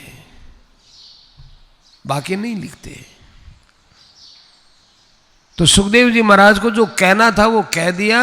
फिर वो अयोनिज थे, दिव्य शरीर, दिव्य जन्म था, इसलिए दिव्यता से वे चले गए उनको किसी की अपेक्षा नहीं थी, उनके मन में उस समय भी कोई संकल्प नहीं था। तो फिर परीक्षित के यहाँ 7 दिन तक कथा सुनाई, इसमें सुखदेव जी का संकल्प है ही नहीं, ये तो केवल भगवत संकल्प से कथा हुई है।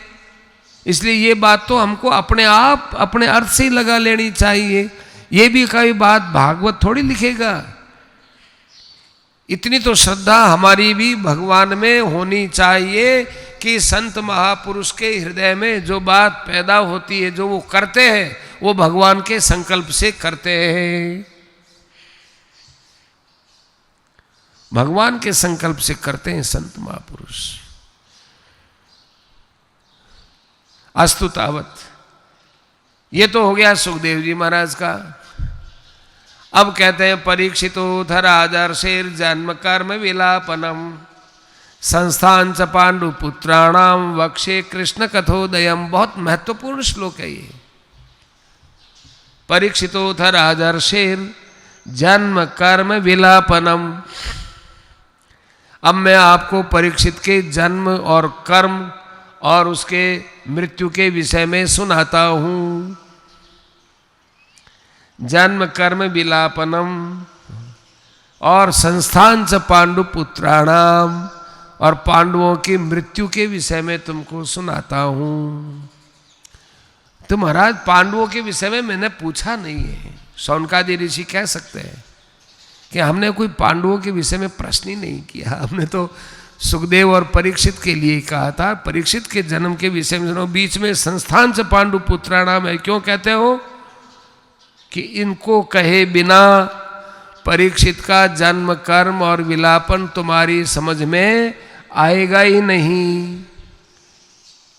तो पांडवों से क्या लेना देना कि कृष्ण कथोदयम, ये सब प्रसंग भगवान कृष्ण की कथा के साथ जुड़ा हुआ है। भगवान श्री कृष्ण की कैसे पांडवों पर, पांडु वंश पर कृपा रही, पांडु वंश पर कृपा रही।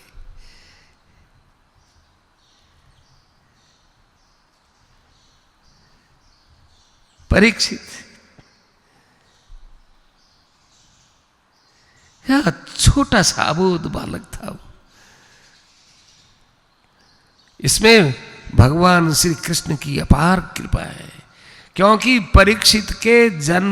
परीक्षित का जो जन्म हुआ है वो भगवान श्री कृष्ण की बहन से हुआ है। बहन का लड़का और उसका लड़का है। भगवान के भांजे का लड़का है। कहीं न कहीं कृष्ण वंश आ गया ना। और संस्थान च पांडुपुत्राणाम, और पांडवों का मृत्यु का प्रसंग सुनाऊंगा। चलो बाबा हम तो इतने में ही संतोष कर लेते हैं, पांडवों का सुनाओगे तो चलो सुना दो। कहना नहीं नहीं, उससे पहले एक और सुनाऊंगा। अब क्या हुआ, बाकी 20 में रह गया महाराज। अब मैं सुनाऊंगा कि एक पांडु वंश नहीं है तो कुरु वंश ही। पांडव वंश अलग है, कुरु वंश अलग, ऐसा नहीं है। कुरु तो एक ही राजा का नाम था, कुरु, इसलिए सब कौरव हैं ये।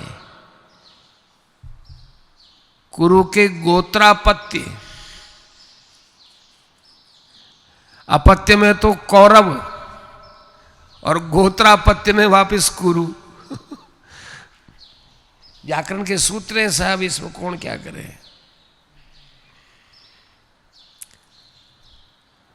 कुरु के बेटे कौरव और कौरवों के बेटे आकर के वापिस कुरु। प्रत्यय का लोप हो जाता है। गोत्रापत्य में पत्य प्रत्यय का लोप हो गया। अपने को उससे मतलब नहीं है भाई, न छोटी छोटी बातें जानते हैं क्या। यदा मृधे कौरव सृंजयानाम वीरेश्वथो वीरगतिम गतेषु भृकोदरा विद्ध गदाभिमर्श भग्नोरुदंडे धृतराष्ट्रपुत्रे। इस कुरु वंश में सबसे ज्यादा घटिया पात्र कौन था? सब एक ही नाम लेंगे, दुर्योधन। ऐसी कौन सी जगह है जहां अन्याय की संभावना थी और दुर्योधन ने अन्याय नहीं किया? वो जहां अन्याय करने की जरूरत नहीं थी वहां भी वो अन्याय कर सकता था। फिर अन्याय की कौन सी जगह छोड़ दी उसने? हद कर दी, हद।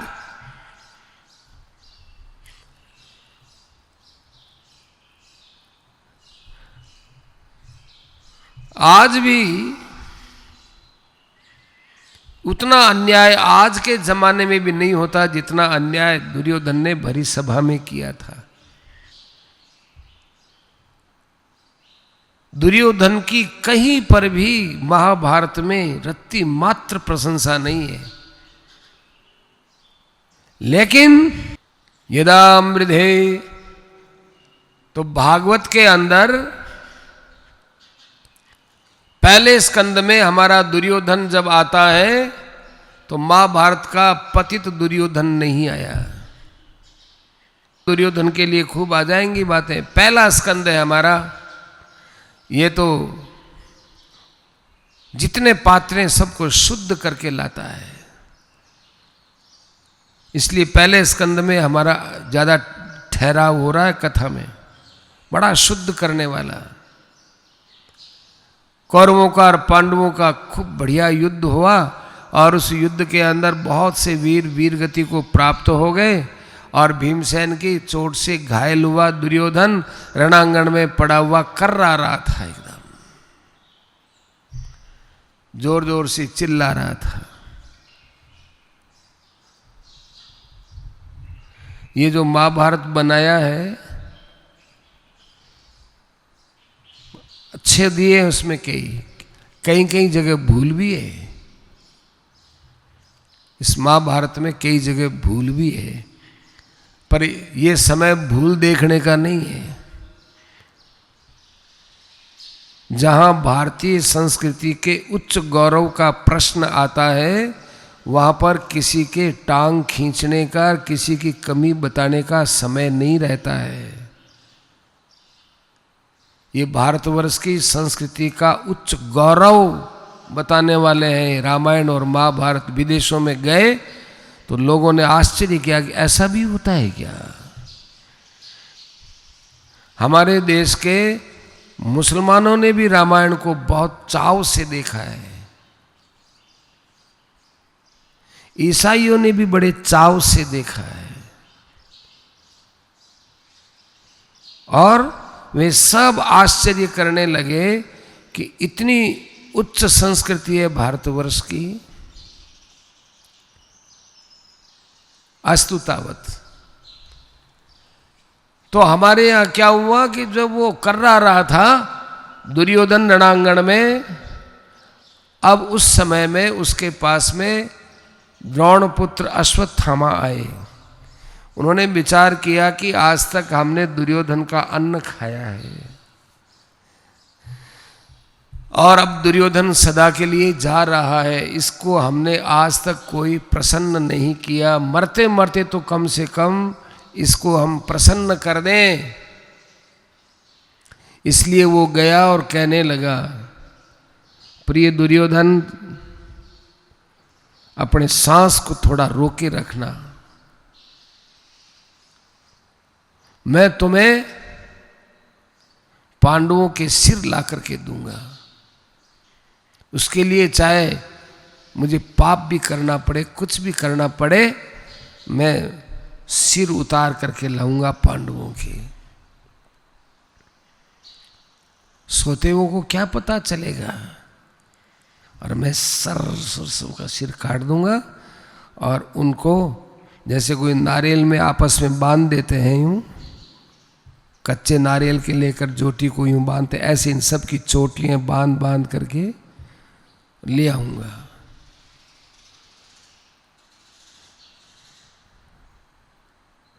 चोटी हमारी बहुत बड़ी एक पहचान होती थी, गौरव होता था, मेरी चोटी है।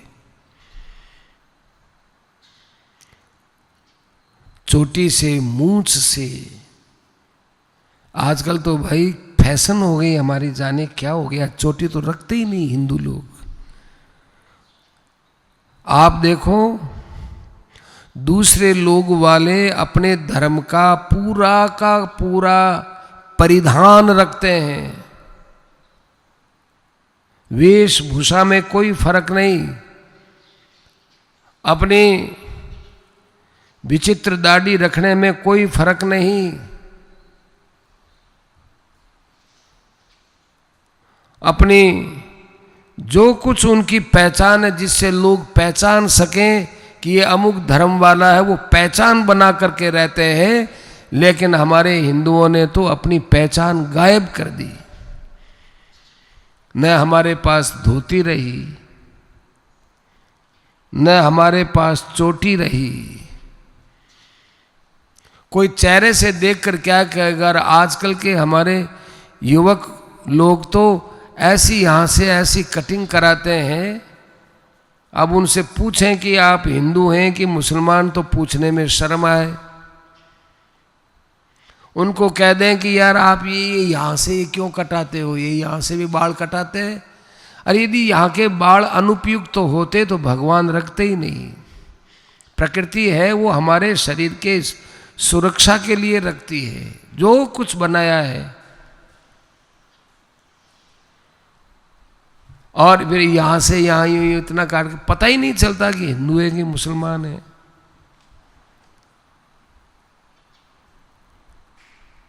एक जगह कोई भागवत की कथा थी, आरती के लिए आए, तो फिर मैंने उनको अलग बुला के कहा कि जी आप आरती करते हैं, आप कौन हैं? तो कहा कि महाराज संदेह कैसे हुआ, हम कोई विधर्मी होते तो आरती करने थोड़ी ही आते। मुझको आप विधर्मी नहीं हो लेकिन आपका स्वांग विधर्मी कर लिया, तो क्या करना चाहिए? मैंने कहा यदि आपको अपने को हिंदुत्व का गौरव रखना है तो ये परिधान हटाओ, ये हटाओ और विशुद्ध आप या ऐसे रखो, मूछे रखो ना। राणा प्रताप की संतान हो, शिवाजी की संतान हो, उनकी गुलामी की थोड़े ही हुआ। आप अपना गौरव रखिए। तो वो बड़े अच्छे सज्जन थे, गए और शाम के समय में आरती में आए, एकदम साफ दाढ़ी वाड़ी सब साफ करके। हमने कहा देखो नाई के वहाँ जाओगे, सब करने के बाद घर में स्नान करना। केवल हिजामत करने से ही पवित्र नहीं होता है आदमी, हिजामत के बाद स्नान करो, स्नान करने से पवित्र होगे। जब एकदम स्नान करके एकदम देखो कितने मनुष्य हो जैसे लगते हो। ये परिधान पहचान जितनी हिंदुओं ने खोई है उतनी किसी ने नहीं खोई। पता ही नहीं चलता कि कौन है। अस्तु तावत। तो इनको हम आपस में बांध करके, चोटियों में बांध करके ला करके पांचों के पांचों सिर आपके छाती पर रखेंगे। फिर आप इनको ले करके और कहना कि पांडवों, मर तो मैं भी रहा हूं, लेकिन मरते मरते तुम्हारे पांचों के सिर भी साथ में लेके जा रहा हूं। मारवाड़ी कहावत है कि घर तो घोषियाना बड़सी पर ऊंदरा भी सुख कौन पावे। घोसी होते ये गाय भैंस पालने वाले, दूध बेचने वाले, वहां पर बिल हो गए खूब सारे, तो आग लगा दी। आग लगा दी तो जो है भैंस वगैरह गाय निकाल ली, गाय भैंस सब अलग। अब कह के देखो घर तो घोषियाना बड़सी पर ऊंदरा भी सुख कौन पावे। मतलब घर तो हमारे भी जड़ेंगे पर ऊंदरे तुम भी चूहो, तुम भी सुख नहीं पाओगे। ये कोई बढ़िया हृदय की बात नहीं है। पर दुर्योधन का तो हृदय ऐसा ही था। दुर्योधन ने समर्थन कर दिया उस समय, पर वो मूर्ख क्या जाने कि जिसकी भगवान रक्षा करते हैं भाई, उसका कौन क्या बिगाड़ करे। जानकी नाथ सहाय करे तब कौन बिगाड़ करे नर तेरू। विश्वास की कमी है सज्जनों, और कोई कमी नहीं है, कोई कमी नहीं। जानकी नाथ सहाय करे। आज हम लोग कहते हैं भगवान पर कैसे विश्वास करें, कैसे बीमारी भेज दी। अरे भगवान आपके गर्भ में रक्षा की है, उस समय आपके पास क्या रक्षा का उपाय था बताओ? उस समय भी भगवान ने रक्षा की, वो ध्यान ही नहीं। माता के शरीर में सब जगह गंदगी भरी पड़ी है, उसमें मीठा दूध तुम्हारे लिए बनाया, वो किसने बनाया? न तो ज़्यादा गर्म न ज़्यादा ठंडा, ज़्यादा ठंडा देवे तो बालक के मुश्किल हो जाए, ज़्यादा गर्म दे तो बालक के होठ बुल जाए। एकदम समशीतोष्ण दूध दिया, भगवान ने बनाया। यहां भगवान की कृपा का कोई ज्ञान ही नहीं, कोई एहसान नहीं। तात्कालिक एक महामारी, प्रकृति का विकार फूट गया तो उसके लिए इतना हम भगवान को उलाना देने लगे। निज अज्ञान राम पर धरई, न कोई मास्क का प्रयोग, न कोई डिस्टेंशन, न कोई हाथ पैर कायदे से धोना, ऐसी लापरवाहियां करते रहे और भगवान हमको सुख देते रहे। ऐसे भगवान मूर्ख नहीं है। बच्चा लापरवाही करता रहता है और माँ उसको हाँ हूँ करती रहती। माँ के अंदर तो मोह है, भगवान के अंदर मोह नहीं है, भगवान के अंदर प्रेम है। भगवान का प्रेम निस्वार्थ होता है और यहाँ ममता भरा हुआ प्रेम है, मलिनता रहती है। इसलिए वे बालक का हित नहीं, इतना हित नहीं कर सकते जितना भगवान हित करते हैं। पांडवों को भगवान ने कह दिया कि आज इस शिविर में नहीं सोना, लेकिन द्रौपदी यहीं सोएगी, द्रौपदी के 5 बेटा भी यहीं सोएंगे, और पांडवों तुम मेरे साथ और जगह चलो। विश्वास नाम यह है कि वहां पर किसी ने भगवान से नहीं पूछा कि क्या कारण है महाराज, हम रोज इसी शिविर पर सोते हैं, आज आप क्यों मना करते हैं? कैसे बोले? अर्जुन प्रतिज्ञाबद्ध है, करिष्ये वचनम तव है। ये क्यों, क्या ना, कैसे करना, काई बात है, क्या हो गया, काई है, आज की बात होगी, ये सब बातें अविश्वास से झलकती। भगवान ने कह दिया कि बस बात ठीक है, भगवान ने कह दिया, कह दिया। हमसे ज्यादा हमारा हित भगवान देखते हैं सज्जनों। पांडवों से भगवत विश्वास सीखना चाहिए।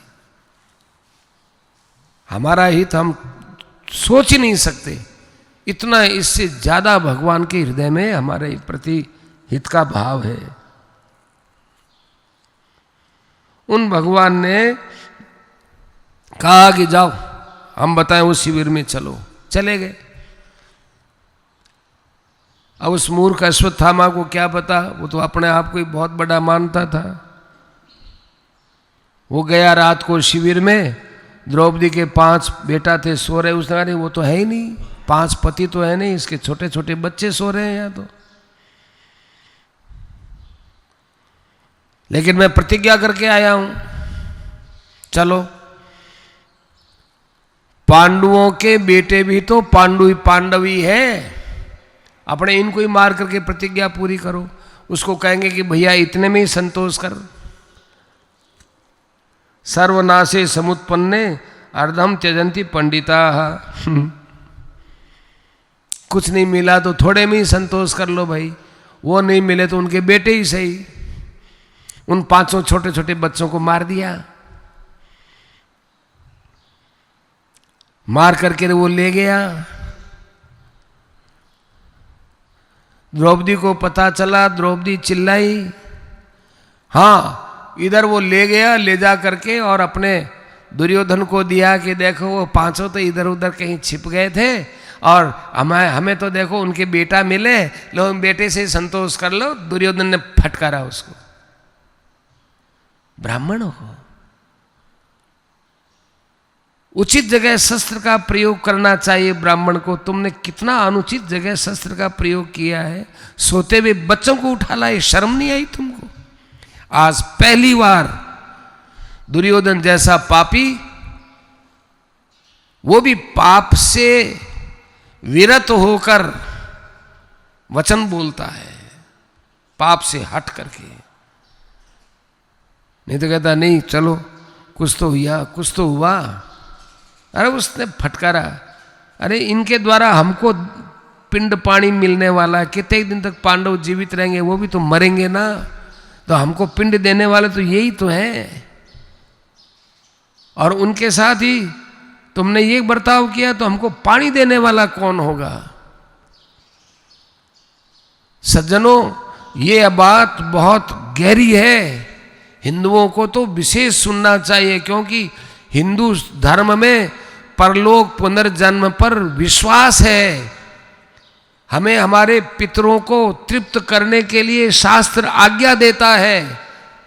एक बच्चा 2 बच्चा हो जाएंगे, कभी किसी कारण से कोरोना में मर गए तो, या और किसी कारण से मर गए तो नपुते होकर मरेंगे। मरने के बाद हमको जल नहीं मिलेगा और हमारे पितरों को जल नहीं मिलेगा।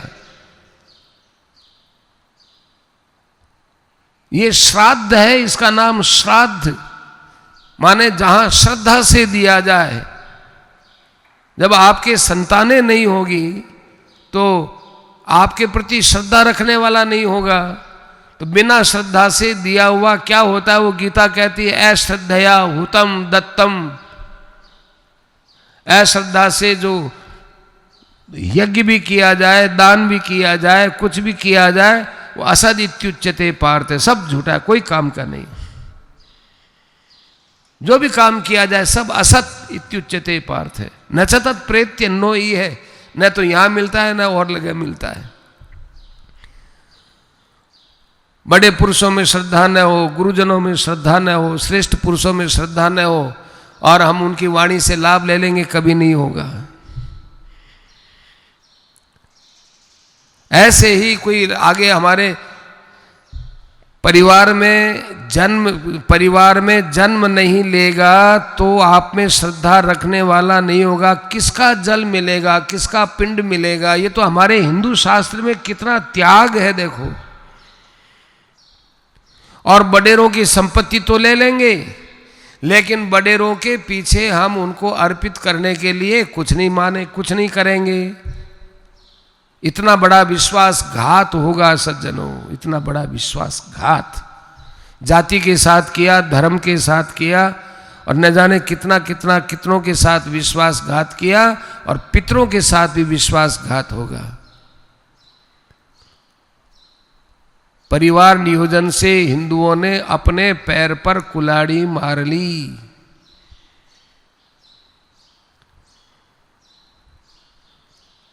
एक बार विचार हुआ कि महामूर्ख आदमी को लाना चाहिए, कोई महामूर्ख हो ऐसा आदमी ढूंढो। तो देखा कि महामूर्ख को ढूंढने चले, करते करते करते एक आदमी था वो पेड़ पर चढ़ा हुआ, अब टहनी को काटने में इधर तो खुद बैठ गया, इधर से टहनी काटेगा कुल्हाड़ा लेकर के। तो लोगों ने कहा अरे इधर क्यों बैठा है रे, कि टहनी को काट रहा हूं, दिखता नहीं तुमको मैं टहनी काट रहा हूं।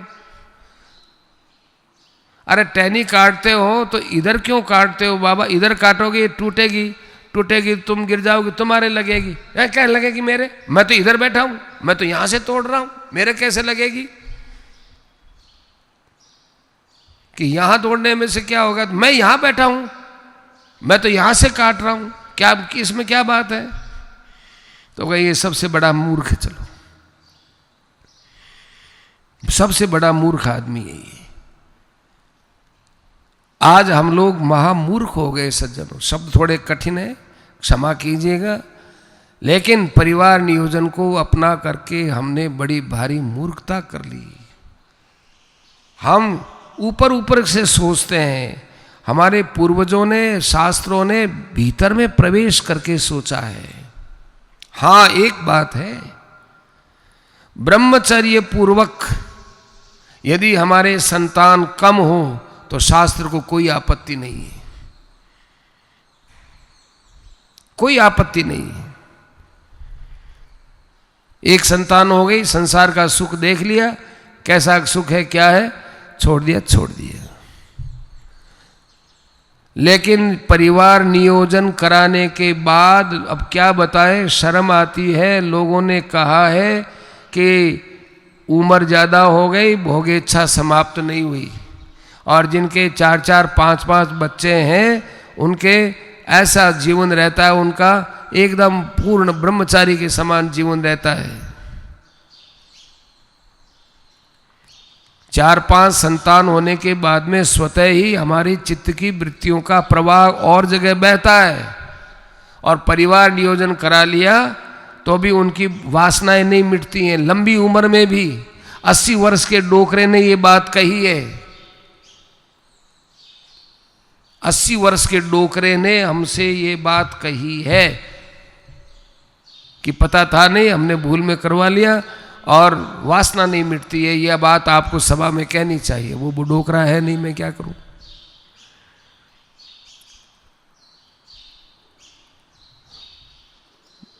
दुर्योधन को इस बात की पीड़ा हुई थी, इसीलिए कहा उपाहरत विप्रियमेव तस्य जुगुप्सितम कर्म विगर्हयन्ति।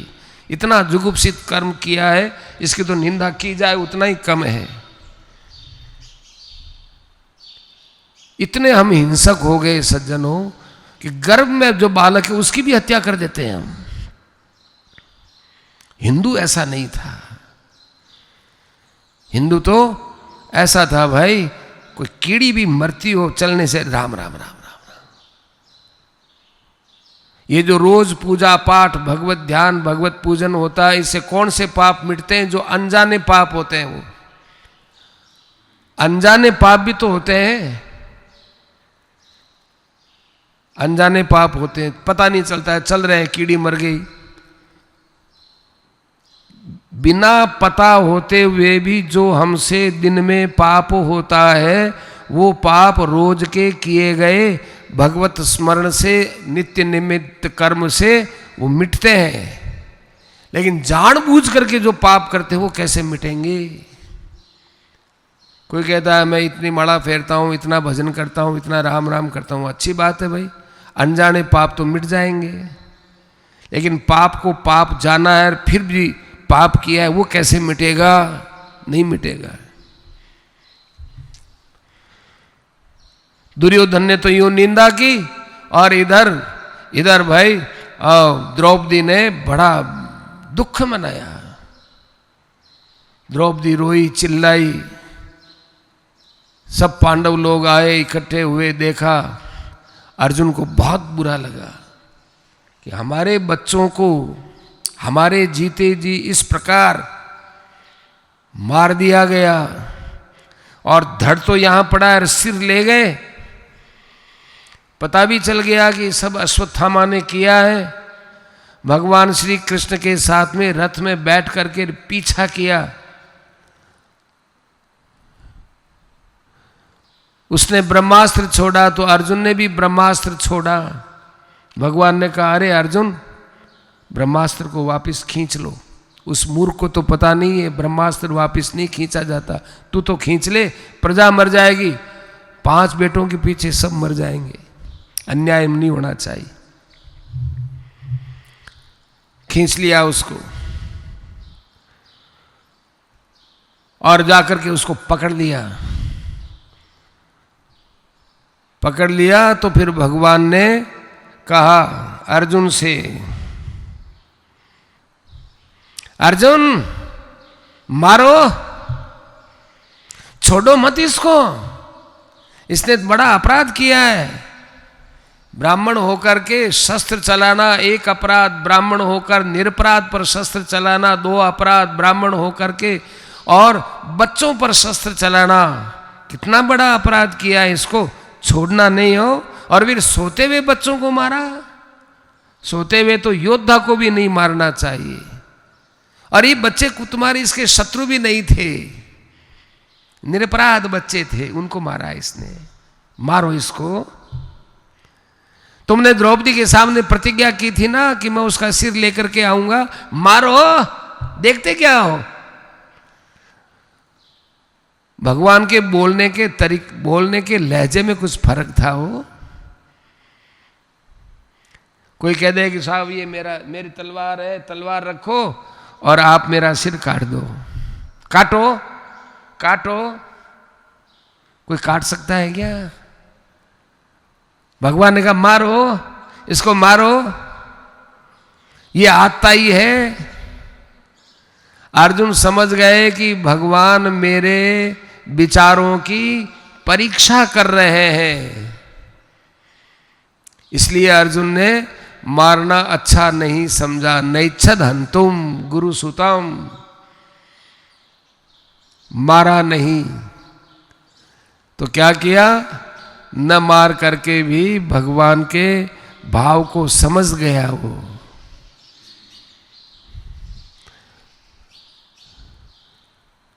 भगवान के भाव को समझ गया कि नहीं मारना नहीं चाहिए। बोलने में तो ये ऐसा ही बोल रहे हैं भगवान, लेकिन मेरी अकल की परीक्षा हो रही है। जाकर के उसको पकड़ लिया, अर्जुन ने रस्से से बांध दिया रथ के, और घसीटते घसीटते उसको ले गए। जैसे कोई ट्रैक्टर के पीछे बड़ा भारी लठ है, उसको रख करके और घसीटते ले जाते हैं, खेत को बराबर कर देते हैं, ऐसे रथ के पीछे पीछे मारवाड़ी भाषा में ठरड़ दिया ले जा। ठरड़ तो नहीं गया, ठरड़ तो ले गया अभी। ठरड़ना माने खूब घसीट घसीट के ले जाना, जगह जगह पत्थरों से, कंकरों से और जो है कांटों से, कड़वी और कठोर चीज़ों से सब चमड़ा छिल गया, मिट्टी मिट्टी उसके मुंह में, बालों में उलझ गई। और ले जा करके और द्रौपदी के सामने खड़ा कर, द्रौपदी तुम्हारे बेटों का हत्यारा तेरे सामने ले आया हूँ। तेरे ने तो कहा था सिर काट के लाऊंगा, सिर क्या, मैं तो पूरा ही शरीर ले आया इसका। हमारी भारतीय माताओं का दिल देखिए, दिल देखिए इनका, कितना महान हृदय है इनका। भारतीय माताओं को पहचाना नहीं है। किसी देश में ऐसी माता नहीं मिलेगी जो भारतवर्ष की मां मिलेगी। इतिहास में तो यही बात है। देखो, जिस द्रौपदी ने इतना कष्ट पाया है कौरवों से, पर उस द्रौपदी ने अपना धर्म नहीं छोड़ा। उस द्रौपदी ने कहा, अरे ये क्या किया आपने? आपको इसके अंदर शत्रुता दिखती है, आपको इसके अंदर हत्यारापन दिखता है, हंतृत्व दिखता है, आपको इनके अंदर गुरुत्व नहीं दिखता है, द्रोणाचार्य नहीं दिखाई दिए? मुच्चिताम मुच्चिताम, छोड़ दो छोड़ दो, ये ब्राह्मण शरीर वाला है। और इसके पिता ने आपके अंदर ज्ञान रूप से प्रवेश करके आपको इस योग्य नहीं बनाया था कि आप इसी को ही मारोगे, उनके वंश को मारोगे। आज इसके पिता नहीं है और इसको मारोगे आप, उन्हीं की दी हुई विद्या से, इनके बाप की ली हुई विद्या से आप इसी को ही मारोगे। आपको मालूम है आप इसको मारोगे तो कौन पीछे, इसके पीछे और एक और है जो मर जाएगी, वो इसकी मां है। तुम्हारे भी तो बेटों को मारा है। अरे मेरे बेटों को मारा है, लेकिन मेरा सुहाग तो है। मैं अपने बालों में सुहाग तो भर सकती हूं, सिंदूर तो भर सकती हूं। बेचारी कृपी का सिंदूर तो वैसे ही खत्म हो गया, और इसकी कोख का एक उन्हीं का अंश ये पल रहा है, ये और खत्म हो जाएगा।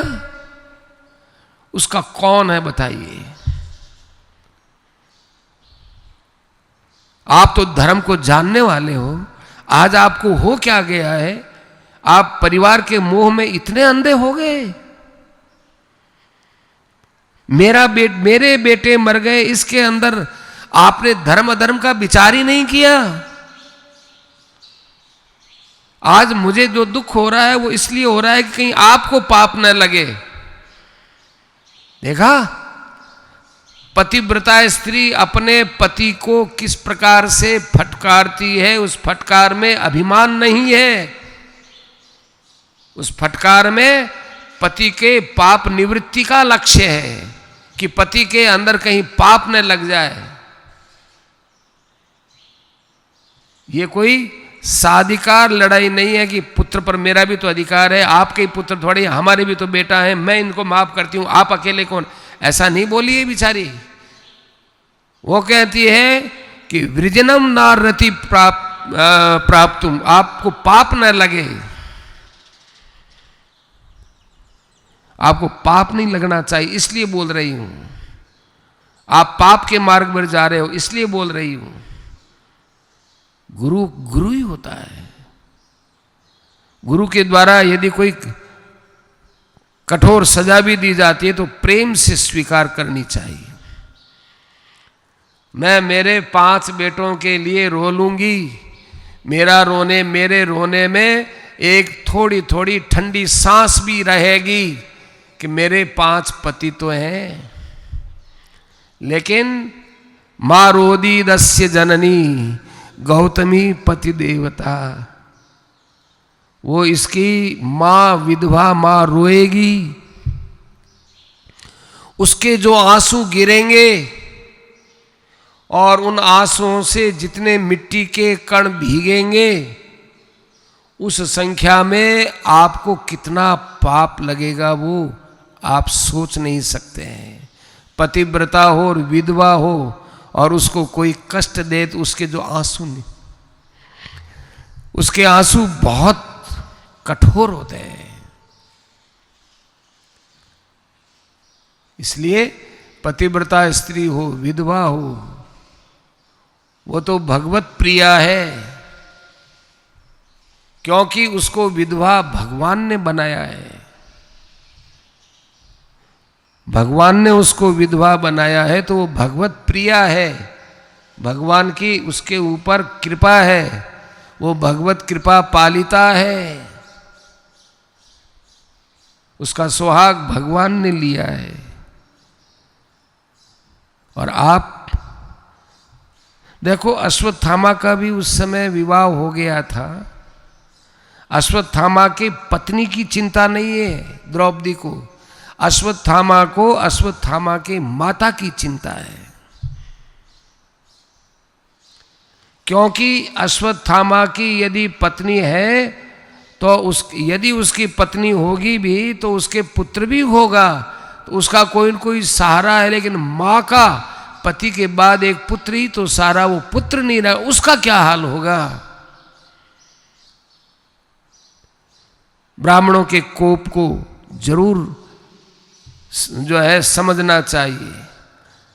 जो राजा लोग ब्राह्मणों के कोप से डरते रहते हैं उनका राज्य सुरक्षित रहता है, और जहां उनका कोप होता है वहां सारा उनका कुल क्रोधाग्नि में जल जाता है। तत्कुलम प्रदहत्याशु। इसलिए आपको ये अश्वत्थामा नहीं दिखना चाहिए, आपको तो ये केवल द्रोणाचार्य का रूप दिखना चाहिए। द्रौपदी का ये सब भाव देख करके क्या प्रसन्न हुए वहां। भगवान श्री कृष्ण चुप। बड़े भाई युधिष्ठिर महाराज इतने आनंदित हुए, इतने आनंदित हुए। उन्होंने देखा कि हमने तो सोचा था कि द्रौपदी कभी खुले केस से, कभी और किसी कारण से द्रौपदी का क्रोध ठंडा नहीं हुआ, लेकिन द्रौपदी के हृदय से धर्म की बात निकलती है। इसका मतलब इसका क्रोध, इसका प्रतिशोध का भाव अंतस में नहीं है। देखो, जिसके हृदय में पाप बसता है ना, उसके हृदय से धर्म की बात नहीं निकलती। कितनी धर्मम न्याय्यम और सकरुणम, ऐसी बात, ऐसी भावना, ऐसे शब्द इसके निकले हैं। बड़ा प्रसन्न हुआ। नकुल और सहदेव भी बड़े प्रसन्न हो गए। अब एक भाई बचा, कौन? भीमसेन। भीमसेन वहां बोलता है, अरे अर्जुन, बड़े भाई के लिए तुम बोलते हो तो बड़ा भाई तो ये मेरा है, जो कुछ युधिष्ठिर कहेगा तो मुझे कहेगा, तेरे से तो बड़ा मैं हूं, मैं कहता हूं इस दुष्ट को मार।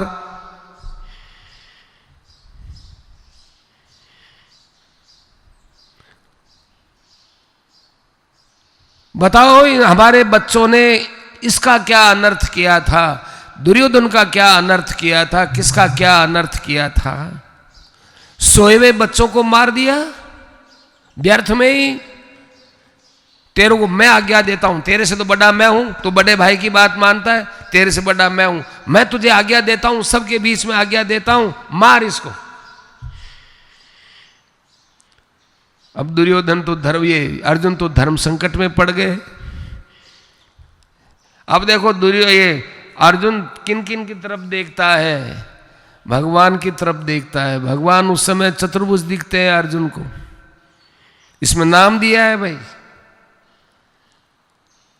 और एक भीमसेन की तरफ देखता है और द्रौपदी की तरफ देखता है,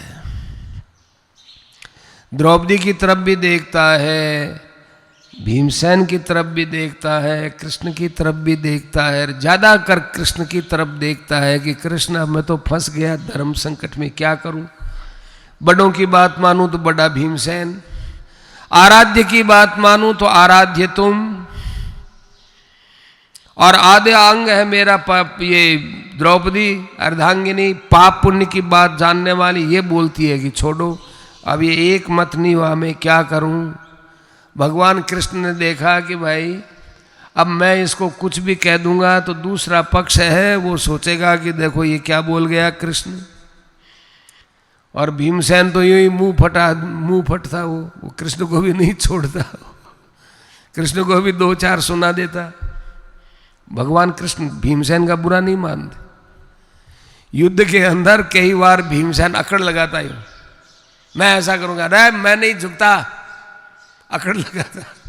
भगवान कृष्ण उस समय उछल करके और भीमसेन के रथ पर जाकर कहते, अरे भीमसेन जी नीचे झुको, आगे नारायणास्त्र आ रहा है, नारायणास्त्र। मैं झुकूंगा, मेरे को क्यों झुकाते हो, मेरे को क्यों झुकाते हो मेरे को क्यों झुकाते हो।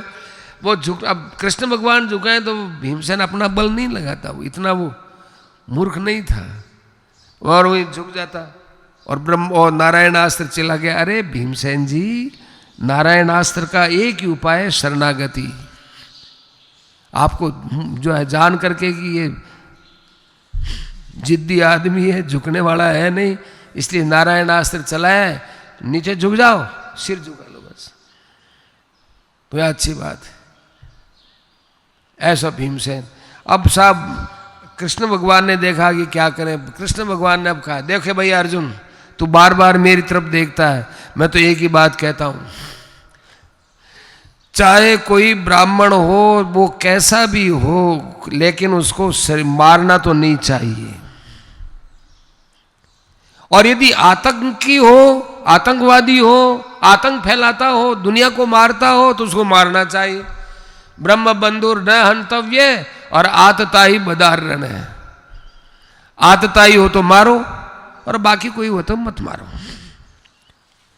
अब तुमको जो करना है सो करो। अब देखो भाई, भीमसेन जी तुम्हारे से बड़े हैं, इनकी भी बात मानो,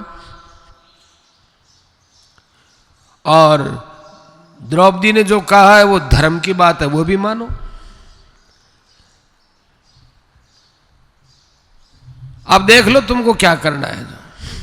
भीमसेन की भी बात रखनी चाहिए, भीमसेन कोई ऐसे थोड़ी बोलता है, और द्रौपदी तो धर्म की बात बोलती है। और ब्राह्मण को मारना तो नहीं चाहिए, पर आतताई हो तो मारना चाहिए, मैं भी कहता हूं। इसलिए अर्जुन कोई ऐसा उपाय करो ना कि जिससे सब प्रसन्न हो जाए। हरेर हार्दम जी, हरेर हार्दम, भगवान के हृदय की बात को आज्ञाय अच्छी तरह से समझ करके अर्जुन ने एक उपाय किया, अपने पास से छुरा निकाला। यहां कहते हैं तलवार ले ली, एक ही बात, कटार नहीं ले, तलवार ले ली। तलवार ले ली, तलवार लेकर के उसके सिर के बाल काट दिए, मुंडित कर दिया। मुंडित करने के बाद उसके यहाँ सिर के ऊपर यहाँ मणि थी, उसके मूर्धन्य स्थान पर। ये रामायण जो दिखाई गई है ना टीवी पर, उसमें मणि यहाँ बताई। ये मूर्धन्य स्थान नहीं है, ये तो ललाट देश है। यहाँ नहीं थी मणि, मणि यहाँ थी, यहाँ थी मणि। इस मणि को यहाँ तलवार की नोक से यहाँ खड्डा करके खूब जोर से खड्डा किया था। जोर बहुत लगा, अंदर मर्म स्थल है, वहाँ से अंदर से मणि को निकाला और उसको धक्का दे करके निकले ऐसे। बच्चों को मारने वाला पापी कहीं का, ऐसे उसको अपमानित करके निकाल दिया। ब्राह्मण का यही वध होता है। वपनम, उसके बाल उतार देना, और द्रविणादानम, उसके धन को खोस लेना, स्थानात निर्यापणम, और उस स्थान से धक्का दे करके निकाल देना, निकल जाए यहां से। एष ही ब्रह्म बंधूनाम वधः। पापी ब्राह्मण का यही वध होता है, शरीर वध से वध नहीं होता। फिर सब के सब गंगा के किनारे आ गए, वहाँ उन्होंने स्नान किया। वहीं पर ये भी आ गए, धृतराष्ट्र वगैरह भी, गांधारी वगैरह भी, वे भी सब आए और वहाँ आकर के और गंगा जी में स्नान किया। स्नान करने के बाद भगवान ने वहाँ पर सबको बैठा करके बड़ा अच्छा सत्संग का उपदेश दिया। उपदेश में क्या बात कही कि भूतेषु कालस्य गतिम प्रदर्शयन। ये सारे प्राणी काल के अंदर फंसे हुए हैं। कोई पहले मरा, कोई आज मरा, कोई काल मरा, कोई मारनहार तैयार खड़ा, नहीं कायम कोई मुकाम। यहाँ चिरकाल से यही रिवाज रही। वैद्य मरा, रोगी मरा, मरा जलावनहार, देखण वाला भी मरा, पर ज्यों का त्यों संसार। इधर सिरकते जाते हैं, रेलगाड़ी के यहाँ टिकट के लिए टिकट लेते जाते हैं, आगे सिरकते जाते हैं, टिकट लेके जाते रहते हैं। तो जिसका जितना समय आया है भाई, सब अपना अपना समय पूरा करके चले जाते हैं। इस काम को कोई किसी प्रकार से प्रतिक्रिया कर नहीं सकता इस काम की, कि भाई हम तो अमर ही रहेंगे, ऐसा कोई नहीं रह सकता। कि अवस्था प्राप्त करके तो मरते, नहीं नहीं नहीं, उसकी अवस्था उतनी लिखी हुई है। इसीलिए हम कहते हैं अभी जो महामारी में छोटी अवस्था में भी मर रहे हैं, वो अपने यहाँ इतनी ही उम्र लिखा के लेके आए थे, उसके लिए संतोष रखना चाहिए, परंतु असावधान नहीं होना चाहिए। जो कुछ हो जाता है वो भगवान की दृष्टि में हुआ है। भगवान ने आंख बंद कर ली हो और पीछे से किसी ने मार दिया हो, ऐसा भ्रम बिल्कुल मत रखना। कोरोना से भी मरा है तो, एक्सीडेंट से भी मरा है तो, कोई भी आदमी जिस अवस्था में मरा है वो भगवान की आंखों के सामने हुआ है। भगवान ने सबको समझाया कि देखो, आप लोगों को अपने भाई बंधुओं की स्मृति में गंगा जी में स्नान करना, गंगा जी में जल देना, और उनके निमित्त है वो दान पुण्य करना, ये काम तो करना है, लेकिन अंदर में किसी प्रकार शोक को जन्म नहीं देना है। इस प्रकार से सबको सांत्वना दी। सब वापिस वहाँ हस्तिनापुर आ गए और वहाँ आकर के और युधिष्ठिर महाराज को विराजमान कर दिया। 3 अश्वमेध यज्ञ कर दिए, सब जगह पांडवों का राज्य सुरक्षित हो गया। ऐसा शंखोच्चारण करते हुए भगवान अब द्वारिका के लिए प्रस्थान करने की तैयारी करते हैं। आज की कथा को यहीं विराम दिया जाता है।